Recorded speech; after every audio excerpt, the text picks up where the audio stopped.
Hello বন্ধুরা, আমি মোহাম্মদ রাশিদ হাসান।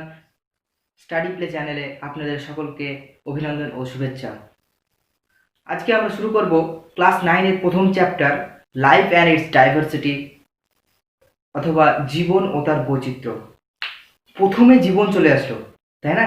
প্রথমে লাইফে অথবা জীবন চলে আসলো। আরে জীবন কি, জীবন কাকে বলে সেটা যদি না জানি তাহলে এই চ্যাপ্টার পড়ে লাভ কি, তাই না?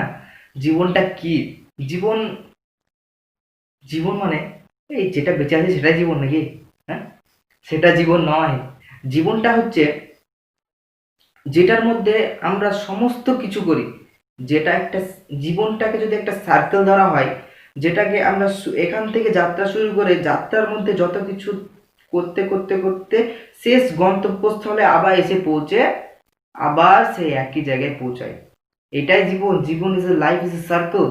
Life is a circle where we have to everything we have to everything everywhere, যেখানে আমরা সমস্ত কিছু কাজ করে থাকি, তাই না? তো জীবন তো আছে, জীবন তো আমরা জীবন নিয়েই পড়ে থাকবো এখন সারাদিন। এখন পুরো চ্যাপ্টারটা জীবন নিয়েই পড়তে হবে। সমস্ত প্রাণী, শুধু আমার জীবন নয়, আপনার জীবন নয়, আমার তোমার জীবন নয়, সবার জীবনটাই পড়তে হবে।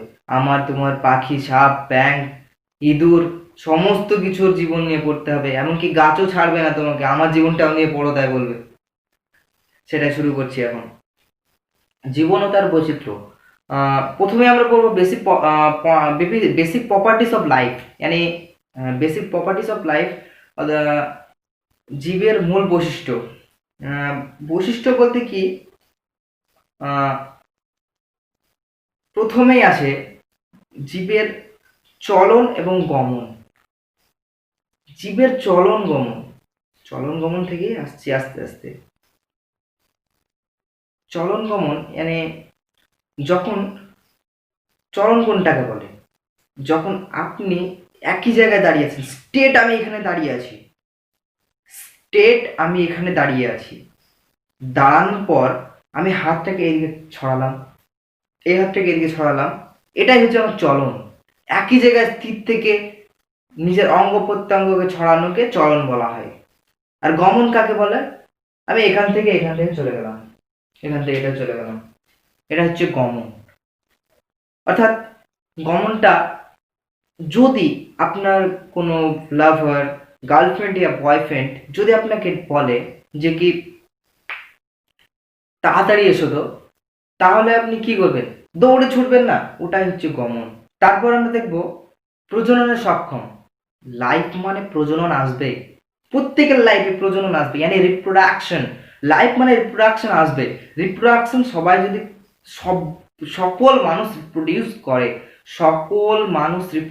করে, সকল উন্নত প্রজাতি রিপ্রোডিউস করে, यानी সেক্সুয়াল রিপ্রোডাকশন করে। সেক্সুয়াল করে, নাহলে অ্যাসেক্সুয়ালও করে, বা অযৌন যৌন জননও করে। যে কোনো একটা রিপ্রোডাকশন করে। রিপ্রোডাকশন, আপনি যদি রিপ্রোডাকশন না করেন, লাইফে যদি আপনার রিপ্রোডাকশন না করেন, তাহলে আপনার তো বংশবৃদ্ধি হবে না। আপনার কোটি কোটি টাকার সম্পত্তি আছে, ধরুন আপনার কোটি কোটি টাকার সম্পত্তি আছে, তাহলে আপনি কিভাবে সেই সম্পত্তির ওয়ারিশ খুঁজবেন? আপনি তো রাস্তায় একটা পাগলাকে তুলে নিলেন, বললেন আমি তোর নামে সমস্ত সম্পত্তি লিখে দিলাম, হয়ে গেল, আমি মরে যাব, তারপর তুই আমাকে দেখবি। এটা তো নয়। আপনি এত বড় কোটি কোটি টাকার সম্পত্তি কাউকে দিয়ে যাওয়ার জন্য আপনি কি করবেন? রিপ্রোডিউস করবেন। তারপর একটা ছোট্ট বেবি আসবে, আস্তে আস্তে বড় করবেন, তার নামেই লিখে দেবেন। সেটাই তো হচ্ছে লাইফের লাইফের মেন এম ওইটাই। লাইফে আপনি কি করেন? লাইফে আপনি ছোট হন, ছোটতে আপনার বাবা মা যা করলো করলো, আপনি বড় হন আস্তে আস্তে, বাবা মার তত্ত্বাবধানে আপনি পড়াশোনা শুরু করে পড়াশোনা নিজের তত্ত্বাবধানে শেষ করেন। কখনোই কেউ কেউ বাবা মার তত্ত্বাবধানে শেষ করে, কেউ কেউ নিজের তত্ত্বাবধানে শেষ করে। হ্যাঁ, তারপর চাকরি বাকরি যা পেলো, বা চাকরি পাওয়ার পর, বা কেউ যার যেটা এম, যে যেটা করে সে সেই পেশায় নিযুক্ত হলো, তারপর সে বিয়ে শাদী করার পর বাচ্চা তৈরি হওয়ার পর বাচ্চার পর সমস্ত দায়ভার নিয়ে সে নিশ্চিন্তভাবে মরতে থাকে, সে নিশ্চিন্তভাবে মরে। এটা হচ্ছে আপনার লাইফের এম, এটাই আপনার লাইফে ঘটে। সবার লাইফের এম কিন্তু একই, লাইফ ইজ এ সার্কেল, লাইফের এই গোলটাই একই, সবার একই, বুঝতে পেরেছেন? এটা হচ্ছে প্রজনন। প্রজনন যদি না করেন তাহলে আপনার বংশ বৃদ্ধি হবে না, ওটা হচ্ছে লাইফের মূল মূল বৈশিষ্ট্য, প্রজনন। তারপর বিপাক মানে মেটাবলিজম। বিপাক, বিপাক আপনি আপনার দেহের বিপাক এমন একটি প্রক্রিয়া, দেহের মধ্যে প্রচুর রাসায়নিক বিক্রিয়া চলছে। যেমন আমি একটা উদাহরণ দিচ্ছি, আপনি সকালবেলায় খেয়েছেন, আপনি রাত্রেবেলায় খেয়ে ভালো করে ভাত রুটি যাই খান, আপনি ভালো করে খাওয়ার পর রাত্রেবেলায় ঘুমিয়েছেন, সকালবেলায় উঠে আপনি ল্যাট্রিন করবেন, পটি করবেন। তো কি করবেন? সকালবেলায় উঠে পটি করবেন, তখন আপনার পটিটা হলুদ রঙের হয় কেন বলতে পারেন? কারণ পটিতে থাকে বিলিরুবিন এবং বিলিরুবিন দুটি রঞ্জক পদার্থ, এই দুটি থাকে। এই দুটি খরিতে হলো কোথা থেকে? দেহের পাকস্থলীতে কোথা থেকে এলো? এটা তো আমি এক্সট্রা ভাবে খাইনি, না আমি বেশি হলুদ খেয়ে নিয়েছি বলে ল্যাকটিনটা হলুদ হয়ে গেল, তা নয় তো। হলুদ না খেলেও আপনার ল্যাকটিন হবে, হলুদই হবে। হলুদ খাওয়াটা ভালো, তার জন্য খান। এবার কিসের জন্য? ওটা ওই দুটো রঞ্জক পদার্থের জন্যই হয়েছে হলুদ। তো ওইটা একটা রিয়াকশনের ফলে হয়েছে, ওইটা একটা রিয়াকশনের ফলে হয়েছে। আবার আপনি রাত্রেবেলায় খেলেন, রাত্রেবেলায় খাওয়ার পরে আপনার খাবারটা যে পাচিত হচ্ছে, ভাঙছে, সেটাও একটা রিয়াকশনের ফলেই হচ্ছে। আপনি দাঁত দিয়ে শুধু চিবিয়ে দিলেন, ভিতরে গিয়ে ভাঙবে না সেটা নয়, ভিতরে গিয়েও ভাঙবে, সেটাও একটা রিয়াকশনের মাধ্যমে ভাঙছে। সেটা ভাঙবে, ভাঙার পর সেটা আস্তে আস্তে পাচিত হবে, যেটা সরকার ছোট ছোট ক্ষুদ্র ক্ষুদ্র হবে, যেগুলো নেওয়ার সেগুলো দেহ নিয়ে নেবে, যেগুলো না নেওয়ার সেগুলো দিয়ে দিবে, তারপর একটা রঞ্জক পদার্থ দিয়ে দিবে, সেটা ল্যাকটিন হিসেবে আমরা মলভাবে ত্যাগ করি। সেটাই হচ্ছে মেটাবলিজম।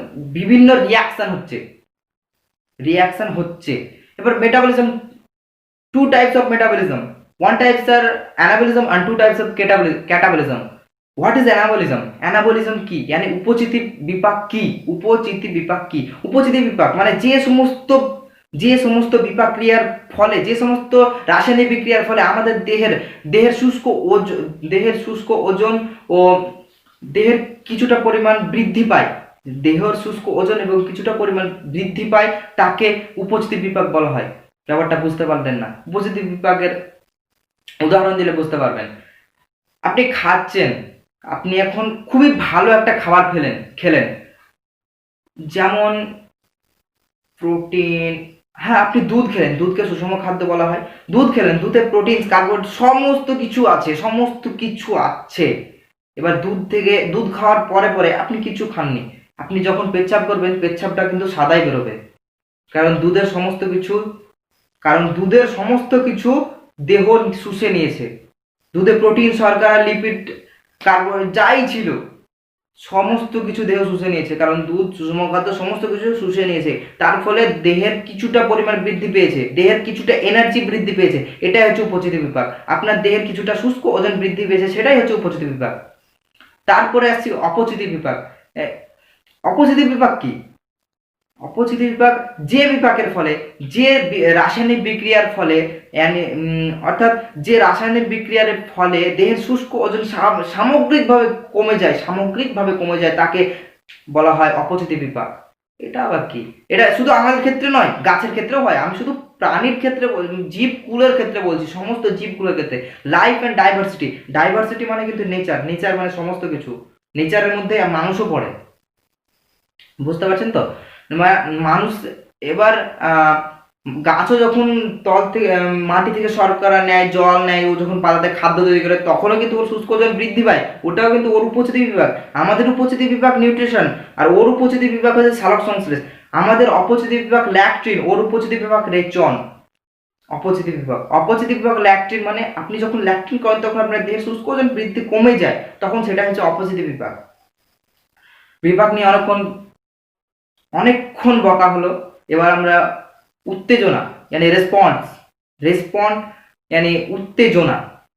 আপনাকে যদি কেউ চিমটে কাটে, তাহলে চিমটে কাটলো, আপনি হাতটা টেনে নেবেন, আপনি একটা আপনার নার্ভ, এই হাতের মধ্যে যে নার্ভ আছে সেটা ডাইরেক্ট মস্তিষ্কে গিয়ে বলছে যে কি তোমার হাতে কেউ চিমটি গাছে, তুমি তুলো, আপনি সঙ্গে সঙ্গে তুলে নিলেন। এটা হচ্ছে রেসপন্স।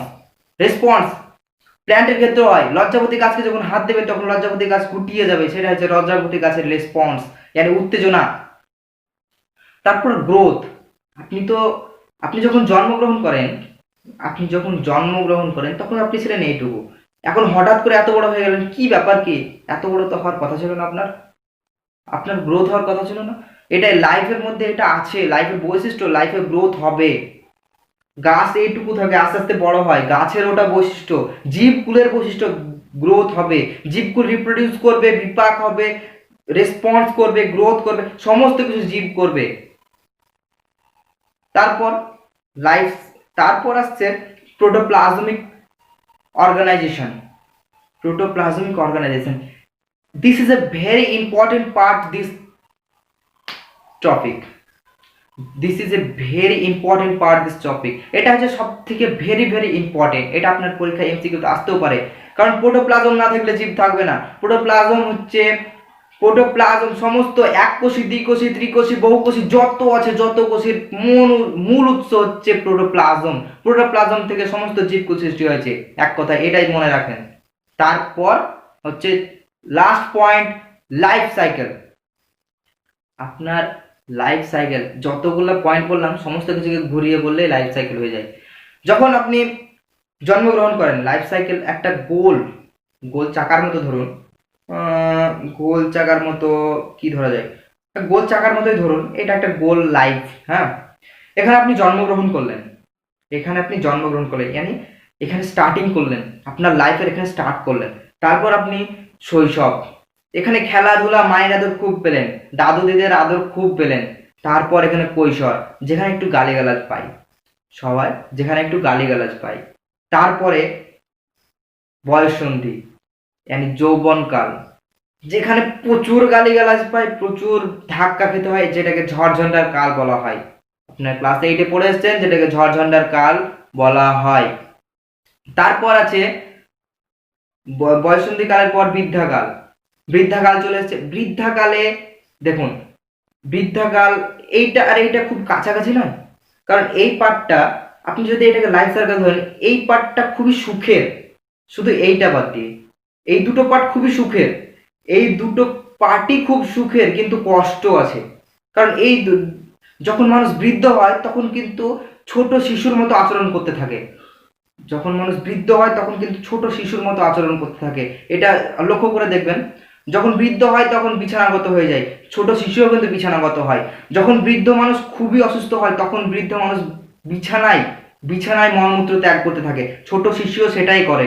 যখন মানুষ উঠতে পারে না, চলতে পারে না, বৃদ্ধা মানুষ, তখন তিনি কাঁদে, ছোট শিশুও তাই করে। ছোট শিশু খাবার জন্য কাঁদতে থাকে, বৃদ্ধা মানুষ খাবার না পেলে কাঁদতে থাকে। এটা লাইফটা লক্ষ্য করে দেখবেন। আর এই দুটো বাবা মা তত্ত্বাবধানে, শিক্ষক শিক্ষিকার তত্ত্বাবধানে খুব সুন্দর চলে। আর শৈশবটা, এই যৌবনটা নিজের তত্ত্বাবধানে, এটাকে নিজে তৈরি গড়া বয়স। এইটাকে যত কিছু যত যা প্রেসার দিবেন, ইজি, এটা সব কিছু লোড নিতে রাজি। এটা এই এই বয়সটা বলবে I am ready for all this types pressure, এটা সমস্ত প্রেসারের জন্য রেডি আছে, বুঝলেন? তারপর যখন বৃদ্ধ হবেন, বৃদ্ধ হয়ে গেলেন, বৃদ্ধ হওয়ার পর আবার সে স্টার্টিং পয়েন্টে চলে যেতে হবে, কারণ আপনি মরে যাবেন। ছোট শিশু কি, ছোট শিশু আগে তো ছিল, ছোট শিশু আগে যেটা ছিল ও জানতো না, বৃদ্ধ মানুষ পরে চলে গেল তাও সেটা জানে না। মানে ও এসেছে, যেখান থেকে এসেছে ছোট শিশুটা, বৃদ্ধ মানুষটা সেখানেই চলে গেল। এটা হচ্ছে লাইফ সাইকেল। লাইফ সাইকেলের মধ্যে আপনি যা কিছু করবেন তার মধ্যে এটা বৈশিষ্ট্য। মেন টপিক আজকে এখন হলো life, basic properties of life শেষ করলাম। পরের টপিক হচ্ছে অরিজিন অফ লাইফ, জীবের উৎপত্তি। জীবের উৎপত্তি কি করে হলো? জীবের উৎপত্তি, একটা ছোট্ট গল্প বলি, ছোট্ট গল্প, বেশি বড় নয়। জীব উৎপত্তির গল্প, জীব উৎপত্তির গল্প। আপনি আমরা কি জানি, কিছু কিছু ধর্মের কিছু কিছু আলাদা আলাদা উৎপত্তির ব্যাখ্যা আছে, কিন্তু আমি সে সমস্ত ব্যাখ্যাকে ছেড়ে একটা আলাদা ব্যাখ্যা দিচ্ছি, সেটা হচ্ছে সায়েন্স যেটা দিয়েছে। সায়েন্স বলতে বায়োলজি যেটা দিয়েছে সেটাই আমি বলছি। আজ থেকে 500 কোটি বছর আগে পৃথিবী ছিল এইটুকু একটা ক্ষুদ্র কণা। পৃথিবী ছিল এইটুকু একটা ক্ষুদ্র কণা। তারপর আস্তে আস্তে পৃথিবী ক্ষুদ্র কণা থেকে বড় বড় হতে বড় হলো। তারপর পৃথিবীর টেম্পারেচার 4000 থেকে 5000 ডিগ্রি সেলসিয়াস পর্যন্ত ছিল। পৃথিবীর টেম্পারেচার 4000 থেকে 5000 ডিগ্রি সেলসিয়াস পর্যন্ত পৃথিবীর টেম্পারেচার ছিল। তারপর পৃথিবীতে যখন টেম্পারেচার ছিল তখন অক্সিজেন, নাইট্রোজেন, হাইড্রোজেন মুক্ত অবস্থায় ছিল না, তারা স্বাধীনতা ছিল না। কারণ আমরা যেমন 1947 সালের আগে পর্যন্ত পরাধীন ছিলাম, তেমনি ওরাও পৃথিবীর ঠান্ডা হওয়া আগে পর্যন্ত অক্সিজেন পরাধীন ছিল। অক্সিজেন কেমন ভাবে ছিল? জল হিসাবে ছিল, সায়ানাইড হিসেবে ছিল, সায়ানোজেন হিসেবে ছিল, এক্সেট্রা, মিথেন হিসেবে ছিল, এক্সেট্রা এক্সেট্রা ভাবে বিভিন্ন যৌগের সঙ্গে জুড়ে ছিল। অক্সিজেন, নাইট্রোজেন, হাইড্রোজেন সমস্ত কিছু যৌগের সঙ্গে জুড়ে ছিল। কোনো কিছুই মুক্ত হয়েছিল না, কোনো কিছুই মুক্ত ভাবে ছিল না।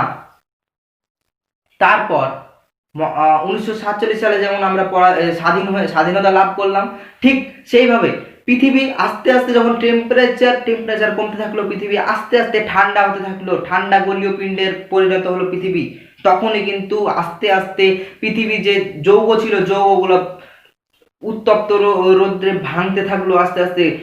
জল জল জল কি হয় উত্তপ্ত রোদে ভাঙতে থাকে, জলীয় বাষ্প হয়, উপরে উঠে মেঘের সঙ্গে বিক্রিয়া করে আবার পড়ে, বৃষ্টি রূপে পড়ে, আবার জলই পড়ে। ওইটা তৈরি যখন হলো তখন অক্সিজেন মুক্ত হতে লাগলো, তখন অক্সিজেন স্বাধীনতা পেল, হাইড্রোজেনের স্বাধীনতা পেল, অক্সিজেনের স্বাধীনতা পেল। এটা হচ্ছে পৃথিবী সৃষ্টির মূল ইতিহাস। ওই জল সৃষ্টি হয়ে গেছিল, জল তো ছিল আগে থেকে, কিন্তু অক্সিজেন সৃষ্টি হয়েছিল না। অক্সিজেন সৃষ্টি হয়ে গেল মানে পৃথিবীর সমস্ত কিছু চলে এলো পৃথিবীতে। এবার প্রোটোপ্লাজম এলো, আস্তে আস্তে একটা জীব এলো, জীব থেকে একটা প্রাণী এলো, প্রোটোপ্লাজম থেকে কোষ বিভাজিত হতে হতে হতে হতে একটা প্রাণী এলো, প্রাণীর পর আস্তে আস্তে আরেকটা প্রাণী, তারপর বিবর্তন, অভিব্যক্তি, অভিযোজনের ফলে ফলে বিবর্তিত হতে হতে এফ থেকে মানুষ এসছে। এফ মানে কি বলবেন? একটা বান্দর, বান্দর। আমরা তো বাদর থেকে মানুষ এসছে, এটা সায়েন্সের ভাষায় বলে না, তো বাদর থেকে মানুষ এসছে। তো তারপর এটা তো ছোট্ট ইতিহাস হয়ে গেল, বলা হয়ে গেল।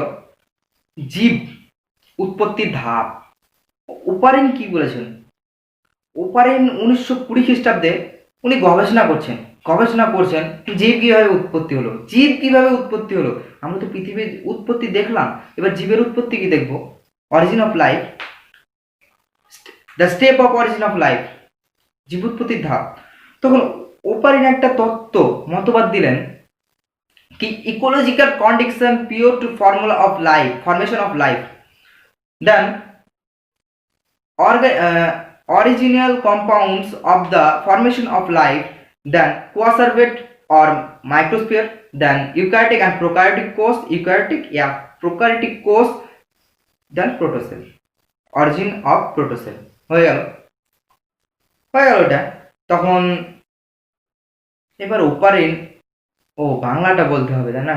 বাংলাটা হচ্ছে জীব সৃষ্টির আগে পরিবেশের অবস্থা, তারপর জীবের সৃষ্টি আদি যৌগসমূহ, তারপর কোয়াসারভেট বা মাইক্রোস্ফিয়ার, তারপর প্রোটোসেল, তারপর ইউক্যারিওটিক কোষ বা প্রোক্যারিওটিক কোষ হয়ে গেল। ইউক্যারিওটিক কোষ না, প্রথমে প্রোক্যারিওটিক কোষ, তারপর ইউক্যারিওটিক কোষ, হ্যাঁ হয়ে গেল। তারপর এবার প্রোটোসেলের উৎপত্তি। প্রোটোসেলটা কি, তাই না? ওপারিন বলছে প্রোটোসেলটা কি। প্রথমে বলি প্রোটোসেলটা কি। প্রোটোসেলটা হচ্ছে মাইক্রোস্ফিয়ার বা কোয়াসার্ভেট যখন নিউক্লিক অ্যাসিডের সঙ্গে যুক্ত হবে তখন তাকে বলা হয় কোয়াসার্ভেট বা তখন তাকে বলা হয় প্রোটোসেল বা প্রোটোবায়ন্ট বা আদি কোষ। এই আদি কোষ থেকে জীব সৃষ্টি হয়েছে কথায়। এবার আদি কোষটা কি করে মাইক্রোস্ফিয়ার আর কোয়াসার্ভেট থেকে তৈরি হলো সেটা তো বলছেন, তাই না? সেটাই তো বলবেন এখন, কোশ্চেনটা সেটাই আসছে। আদি কোষ, মাইক্রোস্ফিয়ার বা কোয়াসার্ভেট, এটা এই দুটো কোষ থেকে তৈরি হলো। এবার আমি প্রথমে বলি কোয়াসার্ভেট। ওপারিন 1920 খ্রিস্টাব্দে গবেষণা করতে করতে তিনি ভেবেছিলেন যে কি যখন পৃথিবী সৃষ্টি হয়েছিল তখন সমুদ্রের পানিকে তিনি হট ডাইল স্যুপ বা হট লিকুইড স্যুপ বলে তিনি সমুদ্রের জলকে অবহিত করছিলেন, সেটাকে গরম তরল স্যুপ নামে অবহিত করেছিলেন। সমুদ্রের জলটাকে গরম তরল স্যুপ নামে অভিহিত করেছিলেন, যেখানে ছিল নিউক্লিক অ্যাসিড এবং প্রোটিনগুলি একসঙ্গে পর্যাপ্ত পরিমাণে ছিল, যেখানে নিউক্লিক অ্যাসিড এবং প্রোটিনগুলি একসঙ্গে পর্যাপ্ত পরিমাণে ছিল, বেশি ছিল না কিন্তু। তারপর তিনি অবহিত করলেন যখন নিউক্লিক অ্যাসিডগুলি থেকে প্রোটিনগুলি আলাদাভাবে হয়ে গেল, আলাদা হয়ে প্রোটিনগুলি একসঙ্গে সমষ্টিত হয়েছিল, যখন প্রোটিনগুলি একসঙ্গে সমষ্টিত হয়েছিল তখন সে একটি কোলয়েড জাতীয় পদার্থ তৈরি করেছিল, একটি কোলয়েড জাতীয় পদার্থ তৈরি হয়েছিল, সেইটাকে ওপারেন বলেছেন কোয়াসার্ভেট। আর এই কোয়াসার্ভেট তৈরি হয়েছে লিপিড প্রোটিন এবং শর্করা, এই তিনটি দিয়ে কোয়াসার্ভেট তৈরি হয়েছে। এটা দ্বিস্তরী বিশিষ্ট তিনি আবিষ্কার করে ফেললেন, ওপারেন কোয়াসার্ভেট আবিষ্কার করে ফেললেন। তারপর সায়েন্টিস্ট, বুঝতেই পারছেন সায়েন্টিস্টরা কি আঙুল চুষবে? সেটা আর না। সায়েন্টিস্টরা এবার বিজ্ঞানী ফক্স, তিনি 1965 খ্রিস্টাব্দে উনি বলছেন আমিও দেখছি দাঁড়া। বিজ্ঞানী ফক্স 1965 খ্রিস্টাব্দে রিসার্চ করতে করতে করতে করতে তিনিও বললেন না, এটা নয়। তিনি মাইক্রোস্ফিয়ার বলে সে কোয়াসার্ভেটকে আরেকটা মাইক্রোস্ফিয়ার বলে অবহিত করলেন। তিনার তৈরি মডেলটি হলো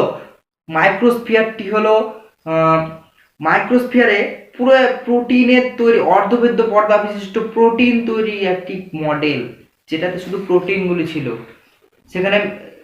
যেখানে ওপারিনের যেখানে ছিল প্রোটিন, লিপিড এবং কার্বোহাইড্রেট, সেখানে শুধু প্রোটিনকে নিয়েছিলেন তার মডেলে।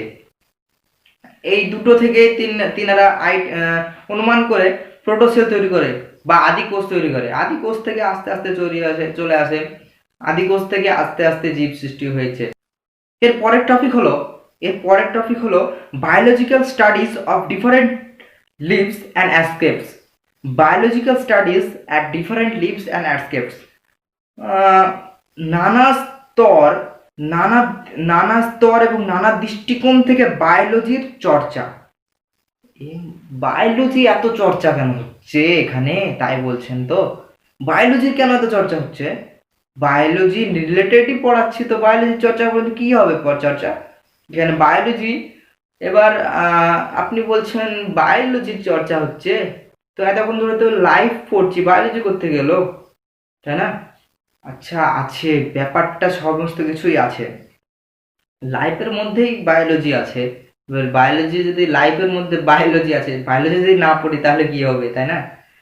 তো বায়োলজি মেনলি তিনটি ভাগে ভাগ করা হয়। একটা হচ্ছে বোটানি, একটা হচ্ছে জুলজি, একটা হচ্ছে ফিজিওলজি। একটা হচ্ছে উদ্ভিদবিদ্যা, প্রাণীবিদ্যা এবং অনাক্রমবিদ্যা। তিনটি ভাগে ভাগ করা হয়। এছাড়াও বায়োলজিকে আরো প্রচুরভাবে ভাগ করেছে, আপনাদের সিলেবাসে প্রচুর আছে, দেখে নেবেন বইয়ে। যেমন এগ্রিকালচার, এটাও বায়োলজির ভাগ। বোটানি, বায়োট্রিলজি, pharmacology, nursing, pathology, pharmacy, radiotherapy, etcetera etcetera. আর প্রচুর ব্রাঞ্চ আছে বায়োলজির। আপনি যদি বায়োলজির ব্রাঞ্চ দেখেন মাথা ঘুরে যাবে আপনার, বায়োলজির ব্রাঞ্চ প্রচুর আছে। তাছাড়াও বায়োলজির সঙ্গে শুধু বায়োলজি একাই যে পৃথিবীতে স্ট্যান্ড করে আছে তা নয়, বায়োলজির সঙ্গে আরো সাবজেক্টগুলো জড়িত হয়েছে।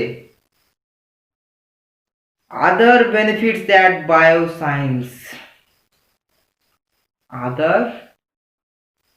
আদার ব্রাঞ্চেস অ্যাড অফ বায়োসায়েন্স, মানে ফিজিক্স এসে যখন বায়োলজির সঙ্গে যুক্ত হলো তখন তাকে বলছি আমরা বায়োফিজিক্স। বাহ! কেমিস্ট্রি এসে যখন বায়োলজির সঙ্গে যুক্ত হলো তখন বলা হয় বায়োকেমিস্ট্রি। ম্যাথ এসে যখন বায়োলজির সঙ্গে যুক্ত হলো তখন বলা হয় বায়োমেট্রি। খুব সুন্দর সুন্দর ব্রাঞ্চ তৈরি হয়েছে। মানে কি হচ্ছে এখনকার দুনিয়ায়, মানুষ এত ট্যালেন্টেড হচ্ছে কি একটা সাবজেক্টের পাশাপাশি আর একটা সাবজেক্ট প্রচুর পরিমাণে পড়ছে, তখন দুটোই যখন ছাড়তে পারছে না ছাত্র, তখন দুটো নিয়েই পড়ছে। এটাই হচ্ছে মেন। আর একটা জরুরি বিষয় যেটা বলার ছিল সেটা হচ্ছে যে গিয়ে এই যে বায়োকেমিস্ট্রি ব্রাঞ্চটা নয়, যদি কেউ বায়োলজি কোনো কিছু পড়তে ভালো না লাগে, বায়োলজিতে পড়ে সবাই, কোনো কিছু পড়তে যদি ভালো না লাগে বায়োলজি পড়ে, ক্লাস 9 তো আপনারা, তো ক্লাস 9-এর যেটা বলছি কেমিস্ট্রিটা একটু বেসটা তৈরি করে যাও। ক্লাস 9 আর 10 কেমিস্ট্রির বেসটা ভালো করে তৈরি করে যাও, কারণ কেমিস্ট্রি এখন যা কাজে লাগছে কি বলবো, কেমিস্ট্রির প্রচুর দক্ষতা। তুমি সকাল থেকে উঠে রাত্রে ঘুমানো পর্যন্ত কেমিস্ট্রি নিয়ে ঘুমো, কেমিস্ট্রি ফিজিক্স বায়োলজি সব কিছু নিয়েই ঘুমো, বুঝতে পারলে? সকালবেলায় উঠো, কি করো, হয় জল খাও, কারো অভ্যাস আছে জল খাওয়ার, সকালবেলায় উঠে উঠে জল খাওয়ার অভ্যাস আছে, এটা একটা কেমিস্ট্রির উপাদান। কারণ জল যখন খাবে ভিতরে রিয়াকশন করবে, তারপর ল্যাকটিন করতে যাবে। বা সকালবেলায় উঠে উঠে কেউ পেস্ট নিয়ে, এটা ম্যাক্সিমাম লোক করে, ম্যাক্সিমাম জনগণ করে, সকলে ব্রাশ করতে যায় সকালবেলায় উঠে। সেটা কি, এটা যে পেস্টটা তৈরি হচ্ছে ওটা তো কেমিস্ট্রি থেকে তৈরি হচ্ছে না, যে পেস্টটা তৈরি হয় সেটা কেমিস্ট্রি থেকে তৈরি হয়। তারপর স্নান করতে যাও, শ্যাম্পু সাবান নিয়ে যাও, ওটাও তো কেমিস্ট্রি থেকে আসছে। যখন রাত্রেবেলায় ঘুমোতে যাচ্ছ, যে খাবারটা খাচ্ছ, খাবারটা যে এখান থেকে তৈরি করেছে, খাবারটা একটা মেনু তৈরি করেছে, খাবারটা কতটা কি লাগবে, কতটা কি তৈরি হবে, ওটাও তো কেমিস্ট্রি থেকে তৈরি করছে। প্রত্যেকটা ইন্ডাস্ট্রিতে এখন 10টা থেকে 12টা করে কেমিস্ট্রিস্ট লাগে, কেমিস্ট লাগে। তার জন্য বলছি কেমিস্ট্রিটাকে ছেড়ো না, কেমিস্ট্রির মেন বেসটা তৈরি করে গিয়েও, কেমিস্ট্রির মেন বেসটা তৈরি করে যেও ক্লাস 9 এবং 10-এ। তারপরে বায়োলজি তো আছে, বায়োলজিতে মেডিকেল দেবে, বায়োলজিতে ভেটেনারি, বহুত প্রচুর আছে, বায়োলজির প্রচুর লাইন আছে। কেমিস্ট্রির কিন্তু প্রচুর আছে, যদি তুমি কেমিস্ট্রির রিয়াকশন ভালো করে করতে পারো তাহলে তো তোমার খুলে গেল। অর্গানিক যদি ভালো করে করতে বলো তাহলে তোমার লাইফ খুলে গেল। কেমিস্ট্রি নিয়ে প্রচুর বলা হয়ে গেল, এবার বায়োলজির নিজের পার্টে আসি, হয়ে গেল। তারপর অ্যাপ্লিকেশন অফ মডার্ন বায়োলজি, বায়োলজির আধুনিক জীববিদ্যার প্রয়োগ। আমরা যে লাইফ আছি, লাইফের মধ্যে বায়োলজি দেখলাম, বায়োলজির প্রয়োগ কি আমাদের জীবনের মধ্যে? বায়োলজির প্রয়োগ তো আছে, হ্যাঁ অবশ্যই আছে। বায়োলজির প্রয়োগ কৃষিকার্যে। এবার বলো কৃষিকার্য বলতে কি বোঝায়? কৃষিকার্য বলতে শুধু মাঠে গেলাম, চাষ করলাম, চাষবাস তৈরি করলাম, এটাই কৃষিকার্য নয়। যে যারা দেখবে, যাদের গ্রামে বাড়ি, যারা কৃষিকাজ করে, তারা শুধু চাষবাসই করে না, তাদের পাশাপাশি তাদের বাড়িতে মুরগি দেখতে পাবে, মোরগ মুরগি বা ছাগল দেখতে পাবে, গরু দেখতে পাবে, মাছ, তাদের পুকুর যদি থাকে পুকুরে মৎস্য চাষও করে তারা। সমস্তটা সবটাই কিন্তু কৃষিকাজের অন্তর্গত, বুঝতে পেরেছো? তো খাদ্য উৎপাদনে, কৃষিকাজের মধ্যে প্রথম পয়েন্ট হচ্ছে খাদ্য উৎপাদনে বায়োলজি, আধুনিক বায়োটেকনোলজির সাহায্যে প্রচুর উন্নত মানের খাদ্য তৈরি করা হয়েছে। যেমন ধান গম ভুট্টা, আটা, তুলো, সমস্ত কিছু, পাট, তুলো, সমস্ত কিছু বায়োটেকনোলজির সাহায্যে ভালো ভালো তৈরি করা হয়েছে। এবার হচ্ছে কয়েকটি উচ্চ ফলনশীল ধান হলো IR-20, IR-8, পুষা, জয়া, জগন্নাথ, এগুলো হচ্ছে সমস্ত কিছু উন্নত মানের ধান। তারপরে উন্নত মানের গম হচ্ছে কল্যাণ সোনা, জনক, তারপরে ভুট্টা হচ্ছে বিক্রম, এক্সেট্রা আছে, তোমরা বইয়ে পড়ে নেবে। তারপরে হচ্ছে পোলট্রি চাষ, বললাম না মুরগি চাষ কৃষিকাজের মধ্যেও পড়ে, মুরগিটাও কৃষিকাজের মধ্যে পড়ে। এবার যখন মুরগি চাষ করবে তখন কি করবে? বায়োটেকনোলজির সাহায্যে আগে তো গ্রামগঞ্জে দেখবে ভারতের মধ্যে দেশি মুরগি প্রচুর প্রচলিত ছিল, কিন্তু এখন পোলট্রি মুরগি চলে এসেছে। এখন পোলট্রি মুরগি নানা রকমের ভ্যারিয়েশন মুরগি চলে আসছে, এখন আস্তে আস্তে মুরগিরই ভ্যারিয়েশন করছে, অন্য কিছুর সঙ্গে ক্রস করাচ্ছে, মুরগির ভ্যারিয়েশন বেরিয়ে যাচ্ছে। এটাই বায়োটেকনোলজি প্রয়োগ করে দিচ্ছে। তারপর মুরগিটাকে দেখতে ভালো লাগছে, কোনো মুরগির আকার একদম খুবই বড়, কোনো মুরগির আকার ছোট, দেখতে খুব সুন্দর, মানে চোখে বিয়ে করে নিয়ে এরকম মনে হচ্ছে, এতটা।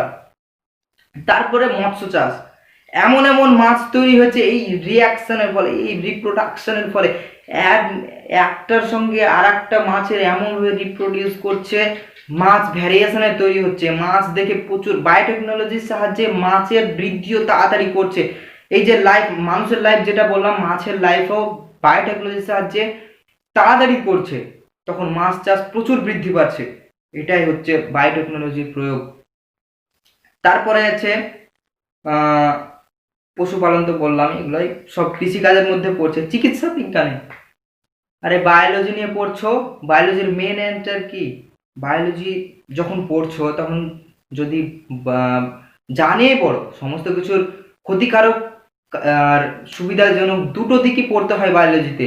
দুটোই পড়লে দুটোর কারণ জানা থাকলো, এটা হলে এটার এর প্রতিকার, এটা হলে এটা এর প্রতিকার, দুটোই জানা গেল। তার মানে বায়োলজিতে বায়োলজি পড়ে ডাক্তার হচ্ছে, ডাক্তার হলে চিকিৎসা বিজ্ঞানে ভালো ভালো ডাক্তার বায়োলজি প্রচুর করছে।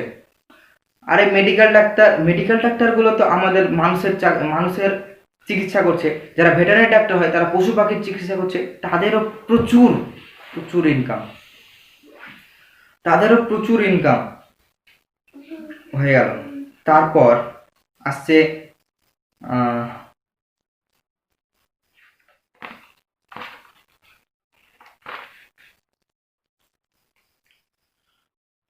বায়োলজি।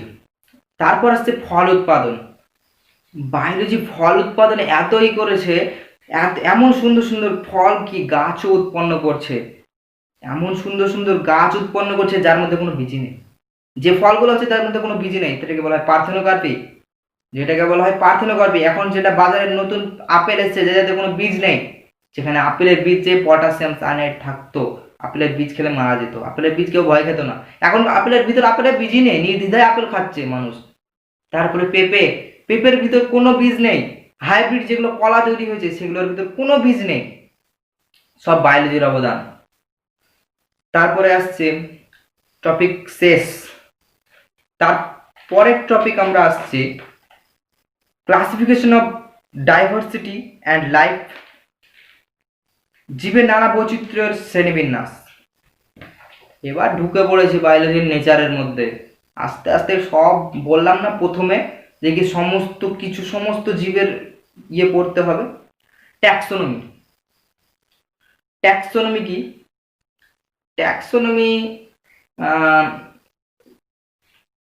ট্যাক্সোনমি কি জন্য তৈরি হয়েছে? একটা হিস্ট্রি তো আছে নাকি? ট্যাক্সোনমির হিস্ট্রি একটা আছে। ট্যাক্সোনমি হচ্ছে নাতিশীতোষ্ণ অঞ্চলে, 0 ডিগ্রি যেখানে, নাতিশীতোষ্ণ অঞ্চলে প্রচুর গাছ হয়, প্রচুর গাছ, ওখানে বৃষ্টি হয়, আর যেখানে গাছ বেশি বৃষ্টি বেশি, আর যেখানে জল বেশি গাছে জল বায়ু আলো এই তিনটে যেখানে পাবে সেখানে গাছ উঠে পড়বে, সেইখানে গাছ প্রচুর হয়েছে। তো তখন বিজ্ঞানীরা আস্তে আস্তে দেখছে যে কি এত পিদা কন্ডল, আগাস্তিন পি কন্ডল কি ভাবতে বলছে এত গাছ আছে, এদের যদি আলাদা আলাদা ভাবে ক্লাসিফিকেশন করা যায়, গাছ আছে, গাছের মধ্যে ওই বন জঙ্গলে প্রাণী আছে, প্রাণীর কত পশু পাখি প্রচুর কিছু আছে, সমস্ত কিছু যদি আলাদাভাবে ক্লাসিফিকেশন করা যায়, তখন তিনি ক্লাসিফিকেশনের একটা চিন্তা নিলেন। এবার ক্লাসিফিকেশন কিভাবে করছেন সেটাকে ট্যাক্সোনমি বললেন। এবার ট্যাক্সোনমি কাকে বলে? তিনি বললেন ট্যাক্সোনমি বলছেন জীবের যেখানে নামকরণ শনাক্তকরণ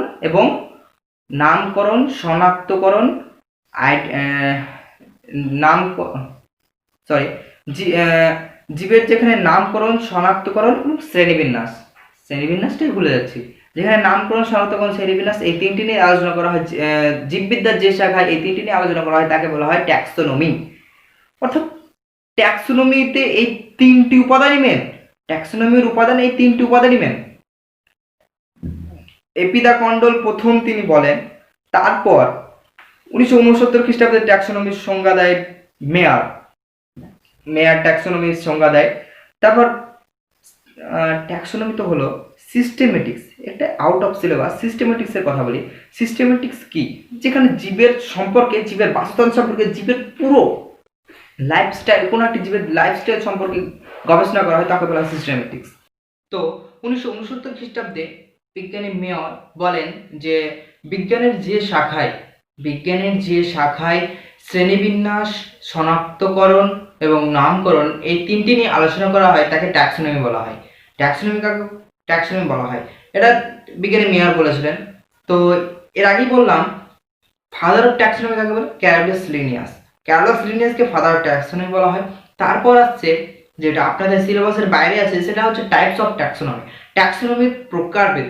ট্যাক্সোনমি একটা ব্রাঞ্চ, বায়োলজির একটা ব্রাঞ্চ হচ্ছে ট্যাক্সোনমি। ট্যাক্সোনমিরও আবার ব্রাঞ্চ আছে, অর্থাৎ হচ্ছে একটি পুরো একটা সংস্থার আন্ডারে একটা ব্রাঞ্চ আছে। সেই একটা দেশে একটা ইন্টারন্যাশনাল একটা সংস্থা, তার ন্যাশনালে প্রত্যেকটা দেশে একটা একটা করে ব্রাঞ্চ আছে।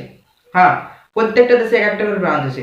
সেই একটা ব্রাঞ্চের একটি দেশে, আমাদের ভারতে হয়তো কোনো একটি সংস্থার একটা ব্রাঞ্চ আছে, সেই ব্রাঞ্চের আন্ডারে অনেক কটা ব্রাঞ্চ আছে। সেটাই হচ্ছে ট্যাক্সোনমির ক্ষেত্রেও সেটা। বায়োলজির একটা ব্রাঞ্চ ট্যাক্সোনমির আন্ডারে হচ্ছে ট্যাক্সোনমির অনেক কটা ব্রাঞ্চ আছে। যা ব্রাঞ্চগুলি হচ্ছে karyotaxonomy, cytotaxonomy, chemotaxonomy, alpha taxonomy, beta taxonomy, gamma taxonomy, etcetera etcetera. অনেক কটা ট্যাক্সোনমির ব্রাঞ্চগুলো নিয়ে আমরা পড়লাম, এটি আপনাদের সিলেবাসে নেই কিন্তু তাও বলে দিলাম। তারপর হচ্ছে কম্পোনেন্টস অফ ট্যাক্সোনমি। ট্যাক্সোনমির কম্পোনেন্টস মানে ট্যাক্সোনমির উপাদানগুলি কি কি? ট্যাক্সোনমির উপাদান হচ্ছে যে কি, আপনার ট্যাক্সোনমির তিনটি বিষয় প্রধান হচ্ছে, সংজ্ঞাতেই বলে দেওয়া হচ্ছে নামকরণ, শনাক্তকরণ এবং শ্রেণীবিন্যাস। এই তিনটি হচ্ছে মেন উপাদান। এবার উপাদানগুলির বিশ্লেষণগুলো তো করতে হবে নাকি। উপাদান হিসেবে প্রথমে হচ্ছে নামকরণ। নামকরণের আগে বলছি শনাক্তকরণ। নামকরণের আগে শনাক্তকরণ, কারণ ইংলিশে আছে আইডেন্টিফিকেশন, নোমেনক্লেচার অ্যান্ড ক্লাসিফিকেশন। ওকে, এই তিনটি হচ্ছে পর্যায়ক্রমে। প্রথমে শনাক্তকরণ করি। শনাক্তকরণ কিভাবে করব? কোনো একটি প্রাণীকে দেখলাম আমি, ধরুন কোনো একটি প্রাণীকে দেখলাম, তার একটি নির্দিষ্ট বৈশিষ্ট্যের উপর তাকে আলাদাভাবে চিনে নেওয়া। সমস্ত প্রাণীর থেকে ওর বৈশিষ্ট্য আলাদা, ওকে আলাদাভাবে চিনে নেওয়াকেই তাকে শনাক্তকরণ বলা হয়। অর্থাৎ কোনো একটি প্রাণীর নির্দিষ্ট বৈশিষ্ট্যের উপর তাকে আলাদা করে চিনে নেওয়াকে বলা হয় শনাক্তকরণ। যেমন ধরুন আমি বা আপনি হতে পারেন, আপনি ধরুন আপনি একটা ভালো গুণসম্পন্ন একটা ক্যারেক্টার আছে, সেই ক্যারেক্টারের উপর বিশেষ করে আপনি আমাকে আলাদা করে রাখলেন। আপনি হয়তো ভালো বা খারাপ, সেই ক্যারেক্টারের উপর বেস করে আপনি আমাকে আলাদা করে বাছাই করে রাখলেন। হয় আমি ভালো একদিকে, না হয় একদিকে খারাপ, যে কোনো একটি ক্যারেক্টারের উপর বিশেষ করে আপনি আমাকে আলাদা করে রাখছেন। এটাই হচ্ছে শনাক্তকরণ। তারপরে হচ্ছে শনাক্তকরণ বা আইডেন্টিফিকেশন। তারপর হচ্ছে নোমেনক্লেচার, অর্থাৎ নামকরণ বলতে বোঝানো হচ্ছে যে কি, কোনো একটি বিশেষ বৈশিষ্ট্যের উপর কোনো একটি জীবকে শনাক্তকরণ করার পর তাকে নির্দিষ্ট নাম দেওয়াকে বলা হয় শনাক্তকরণ। এবার শনাক্তকরণ নয়, তাকে বলা হয় নামকরণ। এবার নামকরণ দিলেন, আপনি নামকরণ কেন দেবেন তা বলছেন তো। নামকরণ দেওয়ার একটা কারণ আছে, কারণ আপনি ধরুন আমাকে নির্দিষ্ট বৈশিষ্ট্যের উপর, নির্দিষ্ট ক্যারেক্টারের উপর আপনি আমাকে আলাদা করে রাখলেন, হয় ভালো বা খারাপ। তো আপনি আমাকে, তো যখন আপনার কোনো প্রয়োজন হবে তখন আপনি আমাকে যখন ডাকবেন, তখন আপনি কি বলে ডাকবেন? এই ক্যারেক্টার গুণ বিশিষ্ট এই ছেলেটা বা এই মেয়েটা আমার কাছে এসো, এরকম ভাবে কি বলবেন? তাহলে তো আপনার একটা মানে রেপুটেশন, আপনার নিজের রেপুটেশন খারাপ হয়ে যাবে। তখন আপনি কি বলবেন? যে ছেলেটার ক্যারেক্টারটা আলাদা, সেই ছেলেটার নামটা ধরে রাখবেন। হ্যাঁ রাশিক শোনো, হ্যাঁ শুভ শোনো, এই কথা বলে আপনি ওকে ডাকবেন। এটাই হচ্ছে ওর ক্যারেক্টারের উপর বিশেষ করে আপনি ওকে ডাকছেন। তো এটাই হচ্ছে নামকরণ। সেই রকমই কোনো জীবের কোনো একটি নির্দিষ্ট বৈশিষ্ট্যের উপর শনাক্তকরণের পর তাকে তার নাম পরিচিত রাখার জন্য তাকে যে নামকরণ করা হয়, তাকে চিনে নেওয়ার পর তার একটি নামকরণ করা হয়, তাকে নামকরণের বলা হয়। এটা বৈশিষ্ট্য বলছি, সংজ্ঞা বলছি না। বৈশিষ্ট্য বলছি, বিশ্লেষণ বলছি, সংজ্ঞা বলছি না। তারপরে হচ্ছে ক্লাসিফিকেশন, অর্থাৎ শনাক্তকরণ। আপনি নামকরণ করলেন, এবার কি বলুন তো, আপনি দুজনে আলাদা। আমার ভাই, দুজন দেখতে সেম হলেও কিছুটা পরিবর্তন জিনগত হিসেবে আলাদা আছে।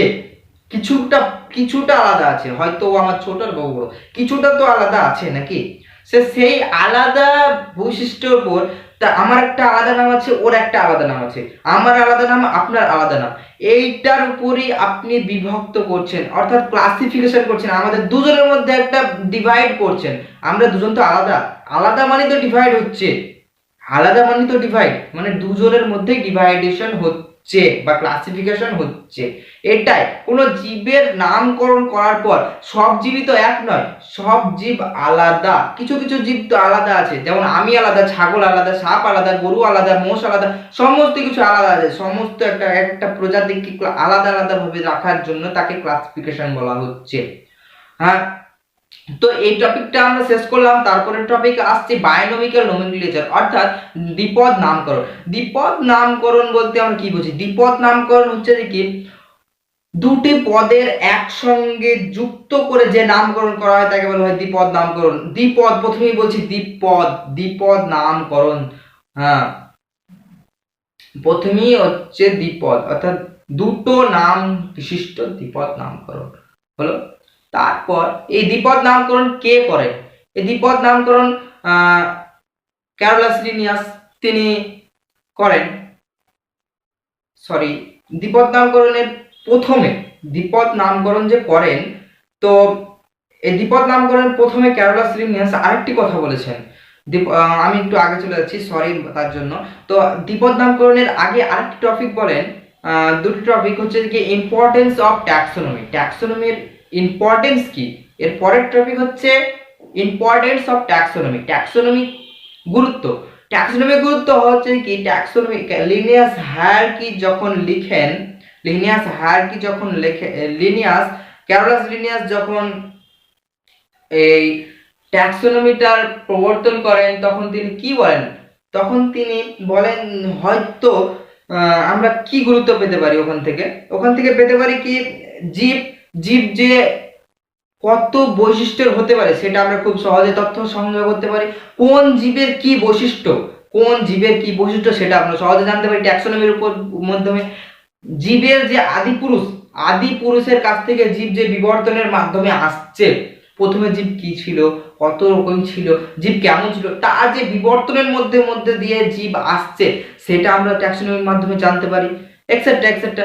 ট্যাক্সোনমি আমাদের জীবের সমস্ত বৈশিষ্ট্য, সমস্ত কিছু, সমস্ত গুণাবলী, সমস্ত কিছু আমাদেরকে ট্যাক্সোনমি দিচ্ছে। এই টপিকটা হলো। তারপরে হচ্ছে ট্যাক্সোনমি আর ট্যাক্সোনমিক্যাল হায়ারার্কি। ট্যাক্সোনমি এটাও ক্যারোলাস লিনিয়াসই প্রবর্তন করেন 1758 খ্রিস্টাব্দে। ট্যাক্সোনমি এবং ট্যাক্সোনমিক হায়ারার্কি প্রবর্তন করেন ক্যারোলাস লিনিয়াস। অর্থাৎ তিনি কি করেন, তিনি একটি হায়ারার্কি, অর্থাৎ তিনি 7টি পর্যায় করেন। হায়ারার্কি কাকে বলে? হায়ারার্কি হচ্ছে কি, কোনো একটি কোনো নিচু স্তরের কতগুলি প্রজাতিকে, কতগুলি প্রজাতি, নিচু স্তরে কতগুলি জীবের সমষ্টি যখন একটি একটি উপরের স্তরের অন্তর্গত হয়, একটি উপরের স্তরের অন্তর্গত হয়, তখন তাকে বলা হয় ট্যাক্সোনমিক্যাল হায়ারার্কি। অর্থাৎ যেমন আপনি দেখুন, ট্যাক্সোনমিক্যাল হায়ারার্কির মধ্যে আছে রাজ্য, পর্ব, শ্রেণী, বর্গ, গোত্র, গণ, প্রজাতি। রাজ্য, পর্ব, শ্রেণী, বর্গ, গোত্র, গণ, প্রজাতি। অর্থাৎ 7টা আছে, 7টা ধাপ আছে। এবার কি বলুন তো, আপনি প্রজাতি আর গণ এই দুটো, যেমন আমাদের হিউম্যানের, মানুষের কি সায়েন্টিফিক নামকরণ কি, সায়েন্টিফিক নোমেনক্লেচার হচ্ছে কি হোমো স্যাপিয়েন্স স্যাপিয়েন্স, এটা হচ্ছে সায়েন্টিফিক নোমেনক্লেচার আমাদের হিউম্যানের। যেমন হিউম্যানে যখন হোমো স্যাপিয়েন্স স্যাপিয়েন্স দিচ্ছে, তখন এটা কি দুটো হিসাবে হচ্ছে, আমি বায়োনমিক্যাল বললাম, বায়োনমিক্যাল নোমেনক্লেচারে দুটো নাম যোগ হয়। অর্থাৎ বায়োনমিক্যাল নোমেনক্লেচারে দুটো নাম যোগ হচ্ছে, যে গণ হচ্ছে একটা, একটা হচ্ছে প্রজাতি, একটা হচ্ছে গণ স্পিসিস। তো এই দুটো যখন যুক্ত হচ্ছে, এই দুটো যুক্ত হয়ে কি তৈরি হচ্ছে, একটা মানুষের সায়েন্টিফিক নাম তৈরি হচ্ছে। এই দুটোই কিন্তু একটা রাজ্যের, সাম্রাজ্যের অন্তর্গত, একটা কিংডমের অন্তর্গত, রাজ্যের অন্তর্গত। প্রথমেই আছে হায়ারার্কির উপরের লিস্টে রাজ্য আছে, সব নিচের লিস্টে স্পিসিস আছে, স্পিসিস তার উপর আছে গণস। তো এই গণস আর স্পিসিস নিয়ে বায়োনমিক্যাল নোমেনক্লেচার হয়। এই গণস আর স্পিসিস কিসকার অন্তর্গত, কার অন্তর্গত? রাজ্যের অন্তর্গত। এটাই হচ্ছে হায়ারার্কি। হায়ারার্কি কি কি বলেছিল আপনি পর্দায় দেখতে পাবেন। হায়ারার্কি বলেছিল যে কি, হায়ারার্কিটা হচ্ছে কি রাজ্য, পর্ব, শ্রেণী, বর্গ, গোত্র, গণ, প্রজাতি, এই 7টি হচ্ছে এই 7টি হচ্ছে পরপর এক একটা পর্ব, বুঝতে পেরেছেন? তারপর হচ্ছে বায়োনমিক্যাল নোমেনক্লেচার। এবার আসলাম বায়োনমিক্যাল নোমেনক্লেচার। আমি প্রথমে একটু বলতে যাচ্ছিলাম, তো ভুল হয়ে গেছিল। তো এবার আবার বায়োনমিক্যাল নোমেনক্লেচারের কথা বলছি। বায়োনমিক্যাল নোমেনক্লেচার হচ্ছে দ্বিপদ নামকরণ, অর্থাৎ দুটি নামের একত্রিত হয়ে বায়োনমিক্যাল নোমেনক্লেচার হয়। যেমন আপনি প্রথমে বললাম ওরাইজাস সাটিভা, ধানের এটাও হতে পারে। তারপরে আপনি আমার দিতে পারেন হোমো সেপিয়েন্স সেপিয়েন্স, মানুষের হতে পারে। এগুলো সবই দ্বিপদ নামকরণ। এই দ্বিপদ নামকরণ কে 1966 খ্রিস্টাব্দে এটাও তৈরি করেন, ক্যারোলাস লিনিয়াসই প্রথম পর্যবেক্ষণ করেন, তৈরি করেন অর্থাৎ। তারপরে 1966 খ্রিস্টাব্দে ICBN, international code of botanical nomenclature, এই একটি সংস্থা তৈরি হয়। এই বায়োনমিক্যাল নোমেনক্লেচারের উপরে একটা সংস্থা তৈরি হয়। সেটি 1966 সালের পর থেকে 1966 সালের পর থেকে এটাকে তিনি করেন, কি বলছে, আইসিবিএন তিনি করেন, আইসিবিএন তারপর থেকে প্রবর্তন করেন। পুরো বায়োনমিক্যাল নোমেনক্লেচারটাকে তিনি সেই সংস্থার হাতে হ্যান্ড ওভার করে দেওয়া হয়। তারপরে আমরা দেখছি বায়োনমিক্যাল নোমেনক্লেচার এর কয়েকটি রুলস, 5টি রুলস বলছি, 5টি রুলস। প্রথম রুলস হচ্ছে বায়োনমিক্যাল নোমেনক্লেচার ফার্স্ট রুল হচ্ছে কি, বায়োনমিক্যাল নোমেনক্লেচার প্রথম কথা তৈরি হয় সিস্টেমা ন্যাচুরি অ্যান্ড সিস্টেমা ন্যাচুরি 1758 খ্রিস্টাব্দে ক্যারোলাস লিনিয়াস কি করেছিল? 1758 খ্রিস্টাব্দে Carolus Linnaeus Systema Naturae and Species Plantarum, এই দুটো বই লিখেছিলেন। তো সেটি লিখেছিলেন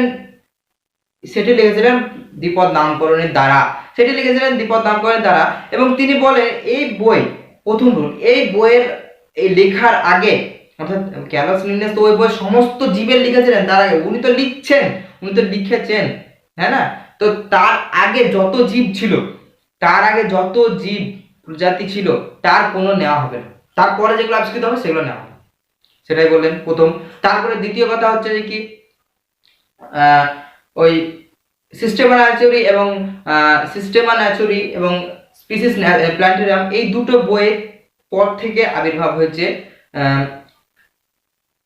বায়োনমিক্যাল নোমেনক্লেচার। তো বায়োনমিক্যাল নোমেনক্লেচার বাঁকা অক্ষরে, ইটালিক অক্ষরে লিখতে হয়। বায়োনমিক্যাল নোমেনক্লেচার ইংলিশ অক্ষরে লেখা হবে। কেন, কি তার রুলসটা কি? তার রুলসটা হচ্ছে ইংলিশ অক্ষরে যখন লিখতে হবে তার নিচে আন্ডারলাইন করতে হবে, এবং যদি গণের প্রথম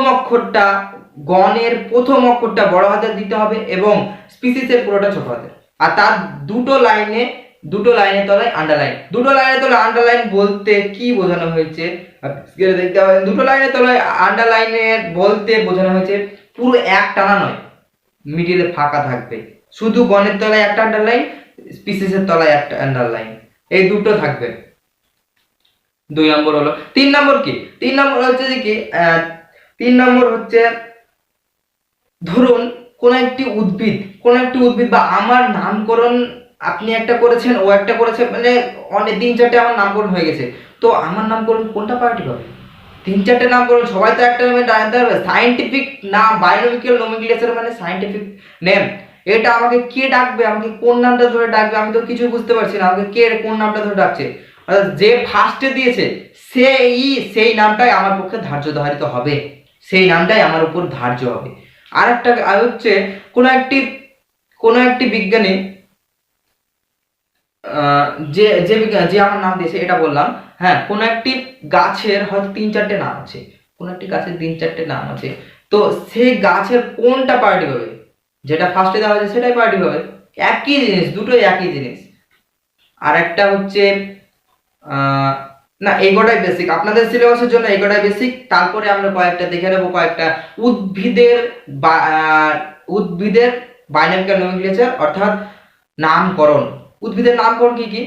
যেমন ধানের ওরাইজাস সাটিভা, গমের টিকটিকাম ইয়েস্টিভাম, কোকোনাট অর্থাৎ নারকেলের কোকোস লুসিফেরা, আমের ম্যাঙ্গিফেরা ইন্ডিকা, লেবুর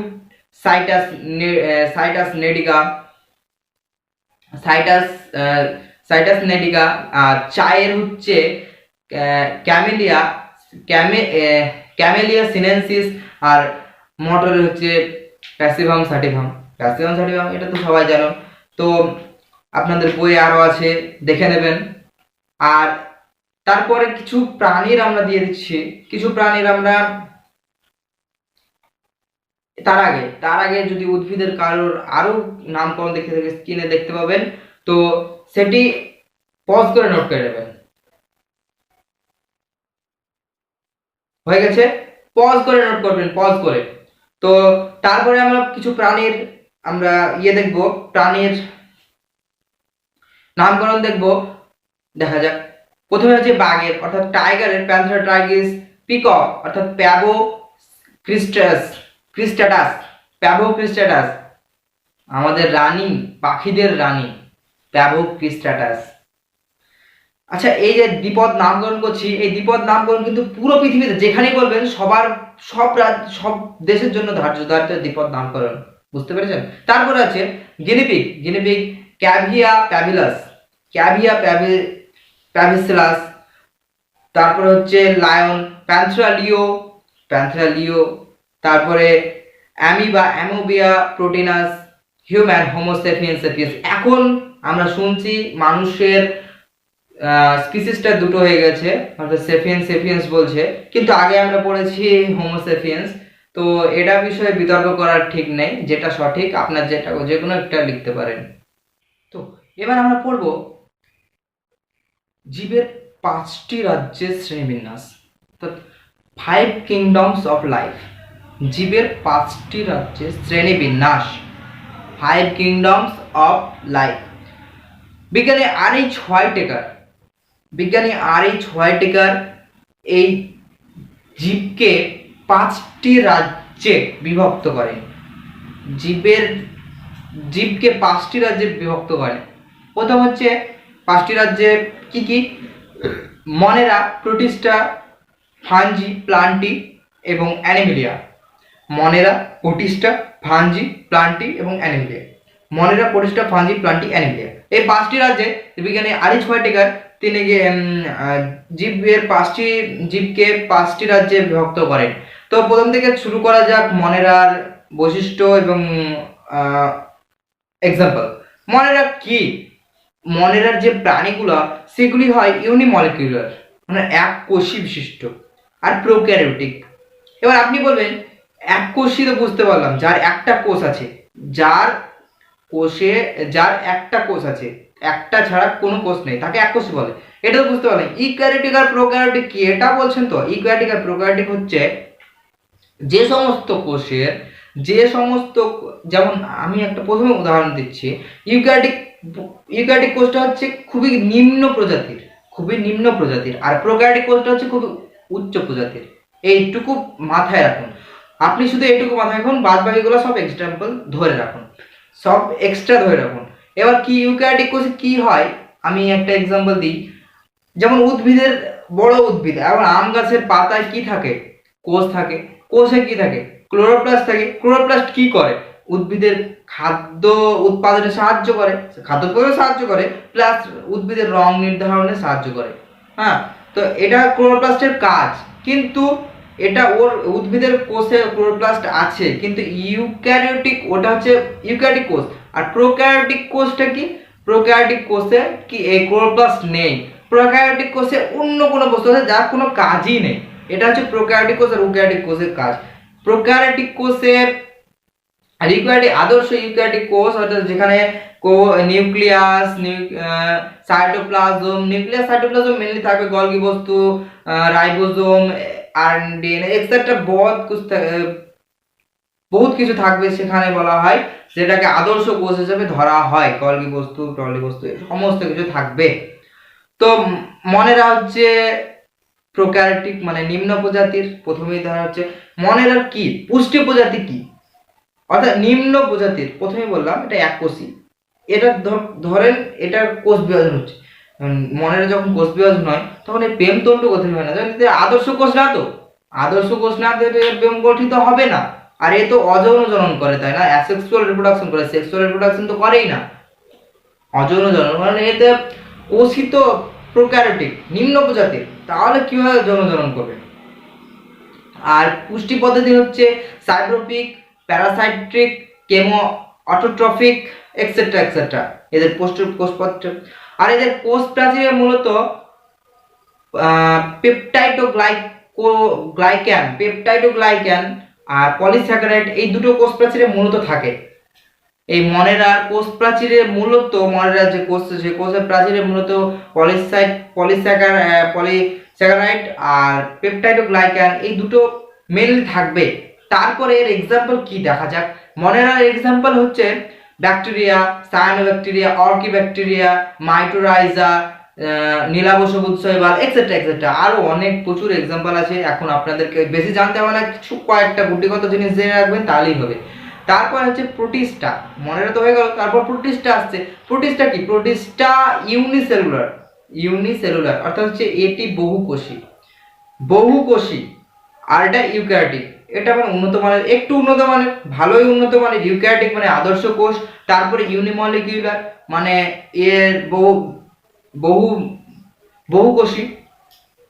তারপরে এটা আবার যৌন জ্বলন করে, মানে এর আছে আদর্শ কোষ আছে, তার মানে যৌন জ্বলন করবে। তারপরে এর পুষ্টি প্রক্রিয়া কি? এর পুষ্টি প্রক্রিয়া হচ্ছে ফ্যাগোসাইটোসিস প্রক্রিয়া, সাইবোর্গিক প্রক্রিয়া আর প্যারাসাইট্রিক আর হলোজৈক পুষ্টি পদ্ধতি কি করে? হলোজৈক পুষ্টি পদ্ধতি মানুষের আছে, অর্থাৎ অ্যানিমেলিয়ার আছে। আর আরেকটা কথা বলে দিই, এই যে প্রোটিস্টা আছে, প্রোটিস্টা অ্যানিমেলিয়া থেকে এসছে। অ্যানিমেলিয়াটা পরে পড়ছি।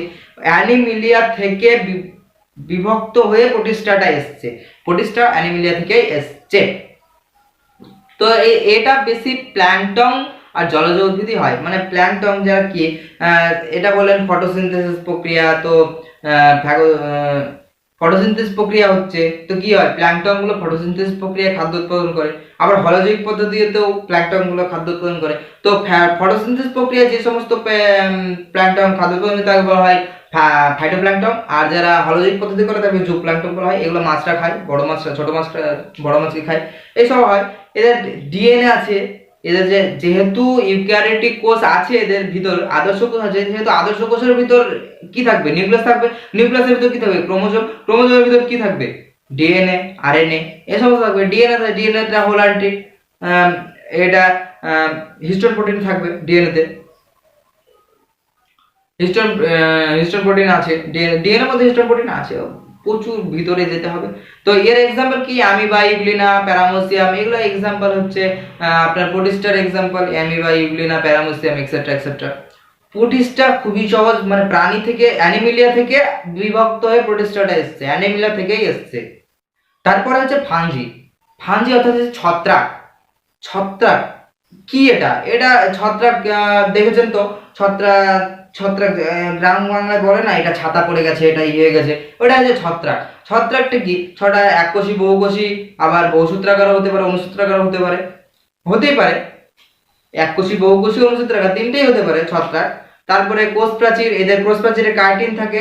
পুষ্টি পদ্ধতি হচ্ছে কি? প্যারাসাইট্রিক, তারপরে সায়ানোটিক, সাইপ্রোবিক এক্সেট্রা। এদের ভিতর কিন্তু কলা নেই, তার জন্য দেখবে ছোট বড় হয় না। এরা ছোট হয়, ছত্রাক ছোট হয়, বড় হয় না। ছোট ছত্রাক শুধু ওইটা না যেটা চোখেও দেখা যায় না। কিছু ছত্রাক আছে চোখেও দেখা যায় না, যেমন ইস্ট, মিউকর, পেনিসিলিয়াম এক্সেট্রা। তারপর আছে প্ল্যান্টি আর অ্যানিমেলিয়া সব থেকে সহজ। প্ল্যান্টি হচ্ছে কি? প্ল্যান্টি কি আপনাদের বই মূলত প্রথমে এক্সাম্পল দিয়ে দিচ্ছি, মূলত তিনটি ভাগে ভাগ করেছে, শৈবাল, মস, ফান। এই তিনটি হচ্ছে প্ল্যান্টি। আপনাদের এখানে আছে, পরে একটু করা আছে, বিস্তারিত আছে। তো শৈবাল, মস, ফান এই তিনটিকে অর্থাৎ হচ্ছে অ্যালজি, বায়োফাইটা, টেরিডোফাইটা। এগুলো কি আছে? এগুলি বহুসূত্রাকার, এগুলি ইউক্যারিওটিক কোষ যুক্ত। এর পুষ্টি পদ্ধতি হলোজৈক, স্বভোজী এক্সেট্রা এক্সেট্রা। এ ভালোই আছে। তারপরে এর এক্সাম্পল তো প্রথমে দিয়ে দিলাম, শৈবাল, মস, ফান। তারপরে হচ্ছে অ্যানিমেলিয়া যেহেতু পৃথিবীর যত প্রাণী আছে সমস্ত কিছুকে অ্যানিমেলিয়া বলছে, অ্যানিমেলিয়াকে আবার বিভক্ত করা হয়েছে। তো অ্যানিমেলিয়া হচ্ছে বহুকোষী। এদের পুষ্টি পদ্ধতি হলোজৈক পদ্ধতি, পুষ্টি পদ্ধতি। এরা হলোজৈক, এদের আদর্শ কোষ আছে, এরা বড় হয়, ছোট থেকে বড় হয় এক্সেট্রা এক্সেট্রা এক্সেট্রা। অ্যানিমেলিয়া খুবই সহজ, অ্যানিমেলিয়া প্ল্যান্টটি খুবই সহজ। এগুলো এই দুটো পরে গিয়ে ডিসকাস করবো, তার জন্য এখানে কিছু বললাম না। পরে গিয়ে আবার প্রচুর বড় ডিসকাস আছে, কারণ এর পরে আছে classification of plenty, kingdom plenty, classification of kingdom Animalia etcetera etcetera আছে, এগুলো পরে গিয়ে ডিসকাস করব। এবার বলবো এই যে RH হোয়াইটেগার জীবের 5টি রাজ্যকে বিভক্ত করেছেন, তার সুবিধা অসুবিধাগুলো কি কি। এই যে সুবিধা, কি সুবিধা, আমরা যে এই যে জীবগুলো এক একটা স্তরে এক একটা ইয়েতে বিভক্ত হয়েছে, এগুলো আমরা বুঝতে পারছি, সহজে চিনে নিতে পারছি জীবগুলোকে, এটা এই স্তরে, এটা এই স্তরে। জীবের বৈশিষ্ট্য সহজে আমরা গ্রহণ করতে পারছি। জীবের বৈশিষ্ট্য, জীবের পুরো কিভাবে এসছে, জীবের কোন ক্যারেক্টার ভালো, কোনটা ভালো না, কোনটা ছোট, কোনটা বড়, এটা হিসেবে আমরা জীবকে ক্যারেক্টারিস্টিক্সে আমরা যেতে পারছি, আমরা নির্বাচন করতে পারছি। আর অসুবিধা কি কি, অসুবিধা কি, যেমন ফানজিতে দেখুন, ফানজিটা অ্যানিমিলিয়া থেকে ডিভাইড হয়ে গেছে, ঠিক আছে, ভালো কথা, কিন্তু অ্যানিমিলিয়াতেও অনেক প্রাণী আছে যেটা ফানজিতে যেতে পারে, 1 নম্বর অসুবিধা। আবার প্রচুর প্রাণী আছে, যেমন প্রোটিস্টা, প্রোটিস্টায় মনেরা, তারপর প্রোটিস্টা, হ্যাঁ প্রোটিস্টাতে এত প্রাণী আছে, এত প্রাণী আছে যে কি ওইটাতে আমরা নির্বাচনই করতে পারবো না যে কি ওটা ছোট না বড়, ছোট না বড়, এরকম অনেক অসুবিধা আছে, সেগুলি আপনাদের সিলেবাসে নেই, কিন্তু অসুবিধার কথা বলা হয়েছে আমাদের, আপনি 11-এ গিয়ে পড়বেন ওটা। এবার শুরু করব আমরা classification of kingdom plenty. Classification of kingdom plenty অর্থাৎ উদ্ভিদ জগতের শ্রেণীবিন্যাস, উদ্ভিদ জগতের শ্রেণীবিন্যাস। আপনাদের সিলেবাসে উদ্ভিদের শ্রেণীবিন্যাস কি কি দেওয়া আছে, উদ্ভিদের গোষ্ঠী কি কি দেওয়া আছে, অর্থাৎ উদ্ভিদের গোষ্ঠী দেওয়া আছে অ্যালজি, বায়োফাইটা, টেরিডোফাইটা, জিমনোস্পার্ম আর অ্যাঞ্জিওস্পার্ম, এই 5টি দেওয়া আছে। আর এদিকে অ্যাঞ্জিওস্পার্মকে 2 ভাগে ভাগ করেছে, একবীজপত্রী, দ্বিবীজপত্রী, এই 2 ভাগে ভাগ করেছে। কিন্তু অ্যাকচুয়ালি যেটা আপনাদের সিলেবাসে এটা দেওয়া আছে, তো এটাই পড়বো, কিন্তু অ্যাকচুয়ালি যেটা হচ্ছে সেটা হচ্ছে প্রাণী জগৎকে 2টি ভাগে ভাগ করা হয়েছে, একটা হচ্ছে ক্রিপ্টোগামী আর একটা হচ্ছে ফেনোগামী, একটা হচ্ছে ক্রিপ্টোগামী, একটা হচ্ছে ফেনোগামী। আর ক্রিপ্টোগামীটাকে 3 ভাগে ভাগ করা হয়েছে, ক্রিপ্টোগামীটাকে 3 ভাগে ভাগ করা হয়েছে, একটা হচ্ছে থ্যালোফাইটা, একটা হচ্ছে বায়োফাইটা, একটা হচ্ছে টেরিডোফাইটা। যেটা বায়োফাইটা, টেরিডোফাইটা আপনাদের বলছে, কিন্তু থ্যালোফাইটা নেই, সেটা বলছেন তো। থ্যালোফাইটার মধ্যে যেটার ভাগ আছে সেটা হচ্ছে অ্যালজি অর্থাৎ শৈবাল, থ্যালোফাইটার মধ্যেই শৈবাল আছে, থ্যালোফাইটার মধ্যেই শৈবাল আছে। তারপরে তো আপনি অ্যালজিকেও থ্যালোফাইটা বলতে পারেন, কিন্তু আপনাদের সিলেবাসে অ্যালজি আছে, সেহেতু অ্যালজি পড়াবো অর্থাৎ শৈবাল পড়াবো। তারপর আছে ফেনোগামী, ফেনোগামী অর্থাৎ হচ্ছে জিমনোস্পার্ম আর অ্যাঞ্জিওস্পার্ম। জিমনোস্পার্ম অর্থাৎ হচ্ছে ব্যক্তজীবী আর অ্যাঞ্জিওস্পার্ম হচ্ছে গুপ্তজীবী। আমরা সর্বপ্রথমে ব্যক্তজীবী আর গুপ্তজীবীর পার্থক্যটা দেখে নিই। আপনাকে বেসিক পড়তে হবে, পার্থক্যটা বলতে বেসিক পার্থক্যটা আপনাকে মনে রাখতে হবে। বেসিক পার্থক্য যে ব্যক্তজীবী কি, ব্যক্তজীবী কাস্টলযুক্ত গাছ হয়, কাস্টলযুক্ত গাছ হয় যার এক কথা মনে রাখবেন, যার বীজপত্র, যার বীজে একাধিক বীজপত্র থাকে কিন্তু তার কোনো ফল হয় না। বীজপত্র কেমন কি, যেমন পাইন গাছ হলো, পাইন গাছের ফল সেরকম হয় কিন্তু একাধিক বীজপত্র থাকে, পাইনাস, সাইকাস এক্সেট্রা এক্সেট্রা হয়ে গেল।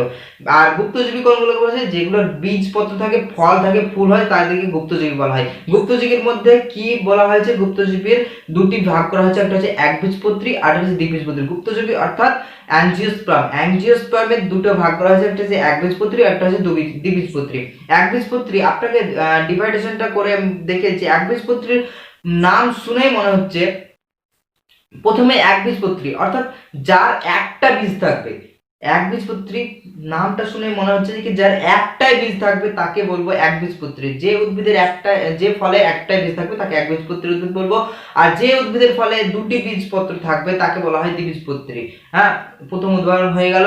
এবার দ্বিবীজপত্রী আর একবীজপত্রী কিভাবে তার জীবনকাল দেখি। একবীজপত্রী মানে 1 বর্ষজীবী, আপনি ওখান থেকে পার্থক্য তৈরি করতে পারবেন। একবীজপত্রী মানে 1 বর্ষজীবী আর দ্বিবীজপত্রী মানে 2 বর্ষজীবী। অর্থাৎ একবীজপত্রী কি, একবীজপত্রী 1 বছর বাঁচে আর দ্বিবীজপত্রী দ্বিবর্ষ না বহু বর্ষজীবী, অর্থাৎ শুধু 2 বছর বাঁচবে তাই বলে নয়, অনেক বছর বাঁচতে পারে।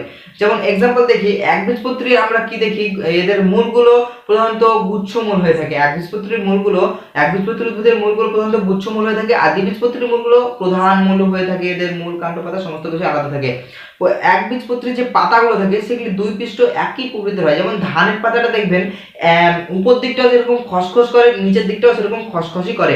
কিন্তু দ্বিবীজপত্রী উদ্ভিদের অর্থাৎ আপনি যদি আমের পাতা দেখেন উপরের দিকটা সমতল কিন্তু নিচের দিকটা একটু অসমতল, উপরের দিকটা সমতল বা প্লেন আর নিচের দিকটা অসমতল খসখসে টাইপের হয়। আপনি উদাহরণগুলো দেখে নেন। একবীজপত্রীর উদাহরণ কি হতে পারে? একবীজপত্রীর উদাহরণ ধান, গম, মটর, এগুলো একবীজপত্রী, একবারে তৈরি হয়, দিয়ে এক বছরে একবারই ফল দেয়। আর কি দ্বিবীজপত্রী আম, জাম, তেঁতুল, এগুলো দ্বিবীজপত্রী মানে এগুলোদের আম, লেচু, তেঁতুল এরা অনেক বছর ফল দেয়। মানে আম যদি এবছর ফল দেয় সামনের বছরও ফল দেবে, তার পরের বছরও ফল দেবে। এটা হচ্ছে দ্বিবীজপত্রী উদ্ভিদ। আমি এই ফেনোগামির পার্টটা প্রথমেই শেষ করে দিলাম। প্রথমে শেষ করতে হতো আমাকে ক্রিপ্টোগামির পার্ট, কিন্তু আমি ফেনোগামির পার্টটাই শেষ করলাম, কারণ সহজটা আগে বলে দিলাম। তারপরে আমি একটু আগে বললাম যে কি এই যে পার্টটা অ্যানিমাল এটা ডিটেলসে পড়াবো, কিন্তু এটা ডিটেলসে কি আছে সব কিছু আপনাদের সিলেবাসে সহজ আছে। তো ক্রিপ্টোগ্রামের পার্টটা পড়াচ্ছি। ক্রিপ্টোগ্রামের পার্টটা হচ্ছে এটাও পার্থক্য হিসেবে দেখবো। ক্রিপ্টোগ্রাম পার্ট হচ্ছে অ্যানজি বায়োফাইটা আর টেরিডোফাইটা। অ্যানজি বায়োফাইটা টেরিডোফাইটার পার্থক্যটা আমরা দেখি, পার্থক্য দেখলে বোঝা যাবে। শৈবাল কি, প্রথমেই বলি শৈবাল। শৈবাল হচ্ছে সমাঙ্গদেহী। শৈবালের কাণ্ড, পাতা, দেহ বিভক্ত নয়, সবকিছুই একসঙ্গে, বোঝা যায় না কি আছে। হ্যাঁ, কিন্তু যে ফার্ন, শৈবাল, তারপর হচ্ছে বায়োফাইটা হচ্ছে মস মস মসবর্গ। হ্যাঁ, মসবর্গ। তো মসবর্গে কি থাকে? মসবর্গে ওদের কাণ্ড, পাতা তো থাকে কিন্তু এদের মূল থাকে না, মূলের পরিবর্তে রাইজয়েড থাকে। মূলের পরিবর্তে ওদের রাইজয়েড থাকে। রাইজয়েড মানে কি? রাইবোজোম থাকবে। রাইবোজোম মানে কি? ওরা রাইবোজোম মাটি থেকে নাইট্রোজেন তৈরি করবে, খাদ্য উৎপাদন করতে সাহায্য করবে, এক্সেট্রা পরে পড়বে এটা। তারপরে আছে কি? তারপরে ফান। ফানের কি আছে? ফানের মূল, কাণ্ড, পাতা সমস্ত কিছুই আলাদা আলাদা। মূল, কাণ্ড, পাতা সমস্ত কিছুই আলাদা আলাদা। তারপরে শৈবাল।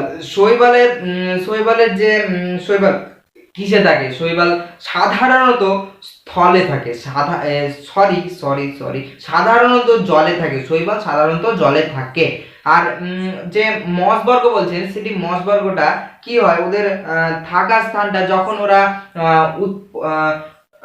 থাকে সাধারণত স্যাঁতসেঁতে জায়গায়, কিন্তু যখন নিষেকের প্রয়োজন হয় তখন তারা জলে নেমে আসে।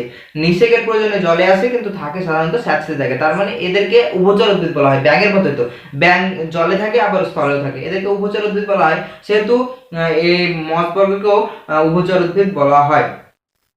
আর যে ফার্ন থাকে সেটা সাধারণতই জলে থাকে, স্থলে থাকে। সাধারণত স্থলেই থাকে, ও জলে থাকার কোনো প্রয়োজন মনে করে না।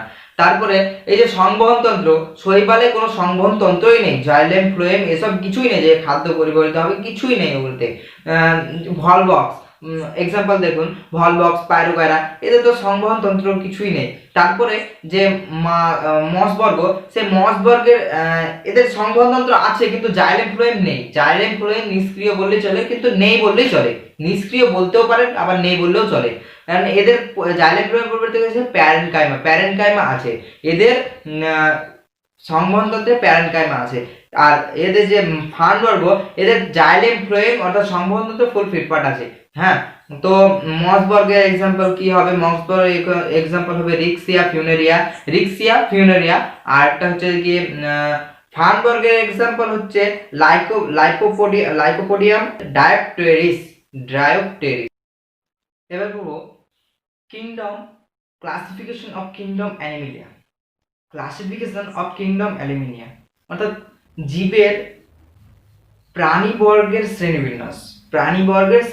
সাধারণত প্রাণীকে কর্ডাটা আর নন কর্ডাটাতে বিভক্ত করা যায়।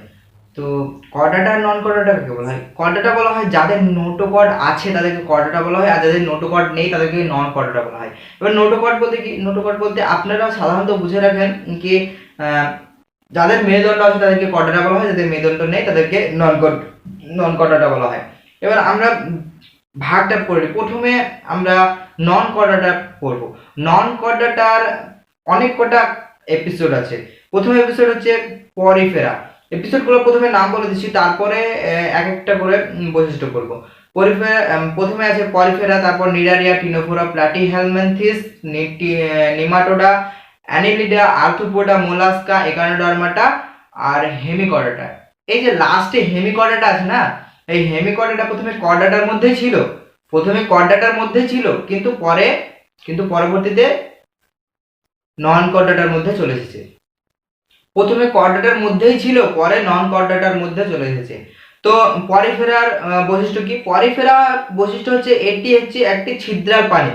অনেক কটি অনেক কটি ছিদ্র থাকে, এর দেহে অনেক অনেক অনেক ছিদ্র আছে, যেটি একদিক থেকে জল প্রবেশ করে ভিতরে এবং অন্যদিক থেকে জল বের করে দেয়, অন্যদিক থেকে জল বের করে দেয়। এদের যে কোয়ানোসাইট কোষ আছে, কোয়ানোসাইট কোষে অনেক কটি গহ্বর আছে যেগুলি জল বের করার সাহায্য করে। অনেকগুলি গহ্বর আছে এই কোয়ানোসাইট কোষে, এদের মধ্যে কোয়ানোসাইটও কোষ আছে।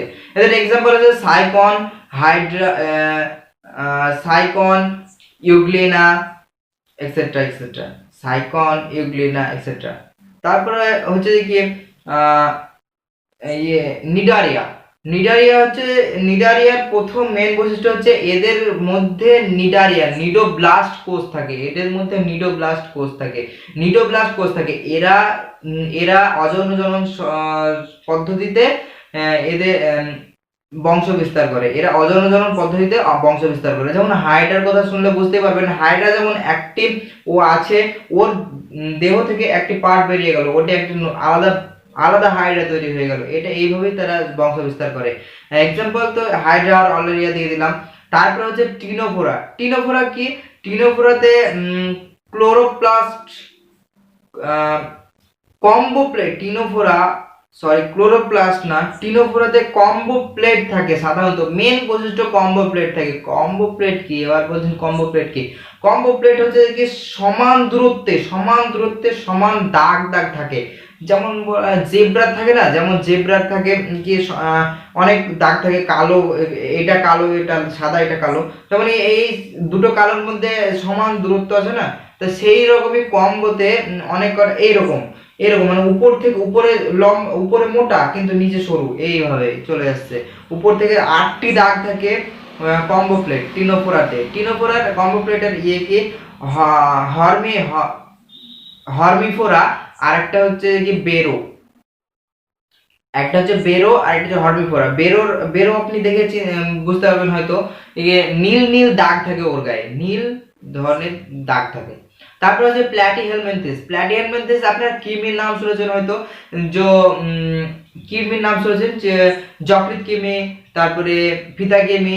আমাদের দেহে যেগুলো পাওয়া যায় যকৃৎ কৃমি, ফিতা কৃমি, যকৃতে যেটা হয় যেটাকে যকৃৎ কৃমি বলা হয়, ফিতা কৃমি যেটা এমনি সাধারণত এতে হয় পাকস্থলী বা পেটের মধ্যে হয় সেটাকে ফিতা কৃমি বলা হয়। এদের মধ্যে মেন বৈশিষ্ট্য এরা স্নায়ুতন্ত্র আছে, সংবহনতন্ত্র বা স্নায়ুতন্ত্র এদের মধ্যে আছে। এরা মানুষের মধ্যে যেগুলো থাকে তাদের মধ্যে আছে। হ্যাঁ, তো এই তো বলে দিলাম এক্সাম্পলটাও, যকৃৎ কৃমি, ফিতা কৃমি। তারপরে হচ্ছে নিমাটোডা।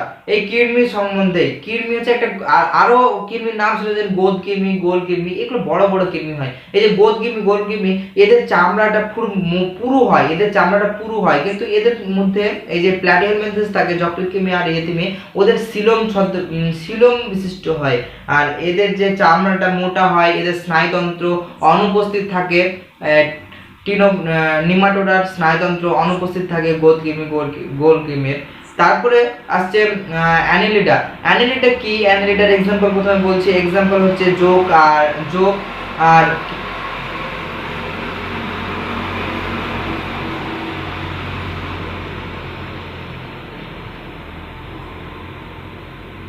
তারপরে হচ্ছে অ্যানিলিডা কি? অ্যানিলিডার প্রথমে এক্সাম্পল বলছি, অ্যানিলিডার এক্সাম্পল হচ্ছে বোরো আর যোগ, কেঁচো আর যোগ। কেঁচোকে বলা হয়, কেঁচোকে কি বলা হয়? কেঁচোকে কৃষকের বন্ধু বলা হয়। এর মেন প্রপার্টিজ কি? এরা যখন চলাফেরা করে তখন একটা আংটির মতো তৈরি হয় না? যোগকে তো আংটির মতো লাগে, যখন জড়ো হয়ে যায় কেঁচোটা তখন আংটির মতো তৈরি হয় না? এরকমই ওদের মেন বৈশিষ্ট্য ওরা তৈরি করে। ওরা বেশিরভাগই মাটিতে থাকে। হ্যাঁ, এই বৈশিষ্ট্য মেন সাধারণ বৈশিষ্ট্য এগুলো আপনারা পড়েছেন। তারপরে আর্থ্রোপোডা আছে। আর্থ্রোপোডা বলতে কি, আর্থ্রোপোডা হচ্ছে চিংড়ি, আরশোলা, এদের অনেক কটা পা থাকবে, মেন বৈশিষ্ট্য এদের অনেক কটা পা থাকবে। তারপরে চিংড়ির রেচনতন্ত্র হচ্ছে সবুজ গ্রন্থি, এটা মেন বৈশিষ্ট্য, এটা এমসিকিউ তে সব থেকে বেশি পড়ে। চিংড়ির রেচন গ্রন্থির নাম কি? চিংড়ির রেচন গ্রন্থির নাম হচ্ছে, রেচন অঙ্গের নাম হচ্ছে সবুজ গ্রন্থি। হয়ে গেল এক্সাম্পল। আর্থ্রোপোডাকে এক্সাম্পল হচ্ছে আরশোলা আর চিংড়ি। তারপরে মোলাস্কা। মোলাস্কা হচ্ছে শামুক আর ঝিনুক। শামুক আর ঝিনুককে কি বলছে, শামুকের উপরের পর্দাটা খুব মোটা হয় না, শামুকের উপরের পর্দাটা খুবই মোটা হয়, আর ঝিনুকের উপর পর্দাটা খুব মোটা হয়, কিন্তু ভিতরে যে মেন অংশটা, মেন যে চালাচ্ছে ওটাকে, সে কি হয়, খুবই নরম হয়, খুবই মাংসল প্রকৃতির হয়, তার মাংস থাকে, যেটা খেতে সুস্বাদু হয়, যারা খায় তারা সুস্বাদু বলেছেন, আমি খাই না অবশ্য। তো এটা খুবই নরম প্রকৃতির হয়। আর এর এই যে পুরো মোটা খোলকটা আছে, এটা ক্যালসিয়াম কার্বনেট দিয়ে তৈরি, এর মেন বৈশিষ্ট্য। তারপরে হচ্ছে একানোডার্মাটা। একানোডার্মাটা বলতে কি, তারা মাছ। এই যে তারা মাছ কি, তারা মাছে 5টা হাত থাকে, এদের কাটা কাটা যুক্ত থাকে, এদের গায়ে কাটা থাকে, বেশিরভাগই এদের গায়ে কাটা থাকে। হ্যাঁ, কাটা থাকে। আর এরাও সেই পরিফেরার মতোই জল প্রবেশ করে আরেক দিক থেকে বের করে দিয়ে চলাফেরা করে, সেম ক্যাটাগরি। আপনাদের বই আছে, হালকা হয়ে পড়বেন, হালকা হয়ে বললাম, হালকা হয়ে পড়বেন, এটা বেশি ইম্পর্টেন্ট না। বেশি ইম্পর্টেন্ট হচ্ছে আপনার পরিফেরা আর প্ল্যাটিহেলমিনথেস আর নিয়াপোডা, এই তিনটে ভালো করে পড়বেন, তাহলে কমন পেতে পারেন। আর চিংড়ি আর্থ্রোপোডাটা একটু ভালোভাবে দেখে রাখবেন, কারণ ওটা আসল আর চিংড়ি অবশ্যই আছে, তো তাই এদের সন্ধি রূপাঙ্গ দেখা যায়। তারপরে তারপরে আমরা আসছি কর্ডাটা। কর্ডাটা কি? কর্ডাটা একটু যাদের বললাম নোটোকর্ড আছে তাদেরকে কর্ডাটা বলা হয়। এবার কর্ডাটার শ্রেণীবিভাগ কি? কর্ডাটার শ্রেণীবিভাগ হচ্ছে Urochordata, Cephalochordata, Vertebrata. Urochordata, Cephalochordata, Vertebrata. Urochordata, Cephalochordata আপনাদের সিলেবাসে এমনি দিয়েছে, কিন্তু এবার ভার্টিব্রাটার ডিফাইন করবে। ভার্টিব্রাটা ডিফাইন হচ্ছে একনাথা আর ন্যাথোস্টোমাটা। একনাথা আর ন্যাথোস্টোমাটা, একনাথাকে আবার একটি আরেকটি ভাগে ভাগ করা হচ্ছে, ওটা হচ্ছে সাইক্লোস্টোমাটা। সাইক্লোস্টোমাটার প্রপার্টিজ দেখে নিচ্ছি। সাইক্লোস্টোমাটার প্রপার্টিজ হচ্ছে যাদের মধ্যে চোয়াল থাকবে না, যাদের চোয়াল থাকবে না তাদেরকে সাইক্লোস্টোমাটার বিভক্ত করা হয়। যাদের চোয়াল থাকবে না, এক কথায় যাদের এই যে মাংসের প্রতি চোয়াল থাকবে না তাদেরকে। এর এক্সাম্পল কি? এক্সাম্পল হচ্ছে মিক্সিন, পেট্রোমাইজন এক্সেট্রা। এবারে যে ন্যাথোস্টোমাটা, একনাথার বিপরীত করলাম সাইক্লোস্টোমাটা, আর একনাথার পরে হচ্ছে ন্যাথোস্টোমাটা। ন্যাথোস্টোমাটার যে ক্লাসগুলো আছে সেগুলো হচ্ছে কনডিকটিস, অ্যাপটিকটিস, অ্যাম্ফিবিয়া, রেপ্টিলিয়া, অ্যাবিস, ম্যামালিয়া। এবার ক্লাসগুলোর পড়বো, প্রপার্টিজ পড়বো, অর্থাৎ বৈশিষ্ট্য পড়বো। সেগুলো হচ্ছে কনডিকটিসের আমি প্রথমে এক্সাম্পল বলে দিচ্ছি, ক্লাস বলার পর এক্সাম্পল বলবো, তারপর প্রপার্টিজ বলবো। কনডিকটিসের এক্সাম্পল হচ্ছে হাঙর। হাঙরের এর প্রপার্টিজ কি? এর মাথার নিচের অংশে এদের মুখটা থাকে, মাথার নিচের অংশে এদের মুখটা থাকে, এদের চামড়াটা খুবই মোটা হয়, এরা খুবই শক্ত প্রকৃতির হয়। হয়ে গেল। তারপর হচ্ছে অ্যাস্ট্রিকটিস কি হয়? সাধারণত মাছ হয়, যেমন রুই মাছ, কাতলা মাছ, এরা কি মাথার সামনে মুখটা হয়, মাথার সামনে মুখ হয়, এদের চামড়াটা খুব আঁশযুক্ত হয়, এদের চামড়ার উপর এদের প্রাণ রক্ষার জন্য পিচ্ছিল একটা পদার্থ থাকে মাছের উপর, এক্সেট্রা আর উপরে। তারপরে আছে অ্যাম্ফিবিয়া। অ্যাম্ফিবিয়াটা থেকে ব্যাং কি? এরা সাধারণত উভচর প্রাণী হয়। ব্যাং সাধারণত কি হয়? কোনো ব্যাং, সোনা ব্যাং, এগুলো কি হয়? সাধারণত উভচর প্রাণী, এরা জলে থাকে, স্থলেও থাকে। এদের পায়ে চঞ্চু যুক্ত আলাদা, মানে এই যে হাত আছে তো, ওদের 5টা পায়ে আঙুল থাকে, আঙুলের এই যে এখানে চামড়া থাকে, যারা জলে সাঁতার কাটতে পারে, এটাই হচ্ছে তাদের পায়ে। তারপরে হচ্ছে রেপটিলিয়া, অর্থাৎ টিকটিকি। এক্সাম্পল হচ্ছে টিকটিকি আর গিরগিটি। টিকটিকি কি করে? টিকটিকি আর গিরগিটি কি করে? ওদের পায়ে সেম ব্যাঙের মতো থাকে, কিন্তু ওরা সমস্ত জায়গায় চলাফেরা করতে পারে।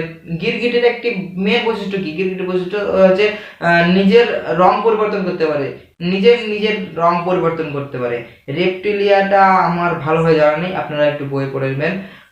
তারপর হচ্ছে অ্যাবিস বলতে বিভিন্ন পাখিকে বলা হয়েছে। পাখি অর্থাৎ হচ্ছে যেমন আপনি পায়রা হয়ে গেলো, চিল হয়ে গেলো, ঈগল হয়ে গেলো, সব কিছুকেই আপনি অ্যাবিসের মধ্যে বলতে পারেন। এদের পাখনা আছে, এদের পালক যুক্ত পালক এগুলো আছে, এদের চঞ্চু অর্থাৎ হচ্ছে যে ঠোঁটটা ঠোঁট আছে, দুই পা আছে, মেন প্রপার্টিজ এগুলোই। তারপর ম্যামালিয়া হচ্ছে গিনিপিগ, খরগোশ। এরা কি হয়, এরা লোমযুক্ত হয়, তীব্র লোমযুক্ত হয়। এরা ছোট প্রাণী বলতে হয়, ঘাস খেতে ভালোবাসে এরা। এরা ঘাস খেতে ভালোবাসে, এক্সেট্রা এক্সেট্রা। পড়ে নেবেন, কারণ আমার এই পার্টটা একটু উইক হয়ে গেল। আশা করি যদি কোনো ভিডিওতে এটা ভালো করে দিতে পারি। এটা তো এই চ্যাপ্টারটা শেষ হচ্ছে life and it's diversity in one video in Bengali. এই ভিডিওতে শেষ হয়ে গেল এই চ্যাপ্টারটা। আপনাকে যদি আমার এই ভিডিওটা ভালো লেগে থাকে তাহলে লাইক করবেন, আর সঙ্গে সঙ্গে সাবস্ক্রাইবটাও করে দেবেন। সাবস্ক্রাইবের পর যদি সাইডে বেল আইকন আছে, সেই বেল আইকনটাকেও প্রেস করে দেবেন, তাহলে আমার ভিডিওর সমস্ত নোটিফিকেশন সর্বপ্রথমে আপনার কাছে যাবে।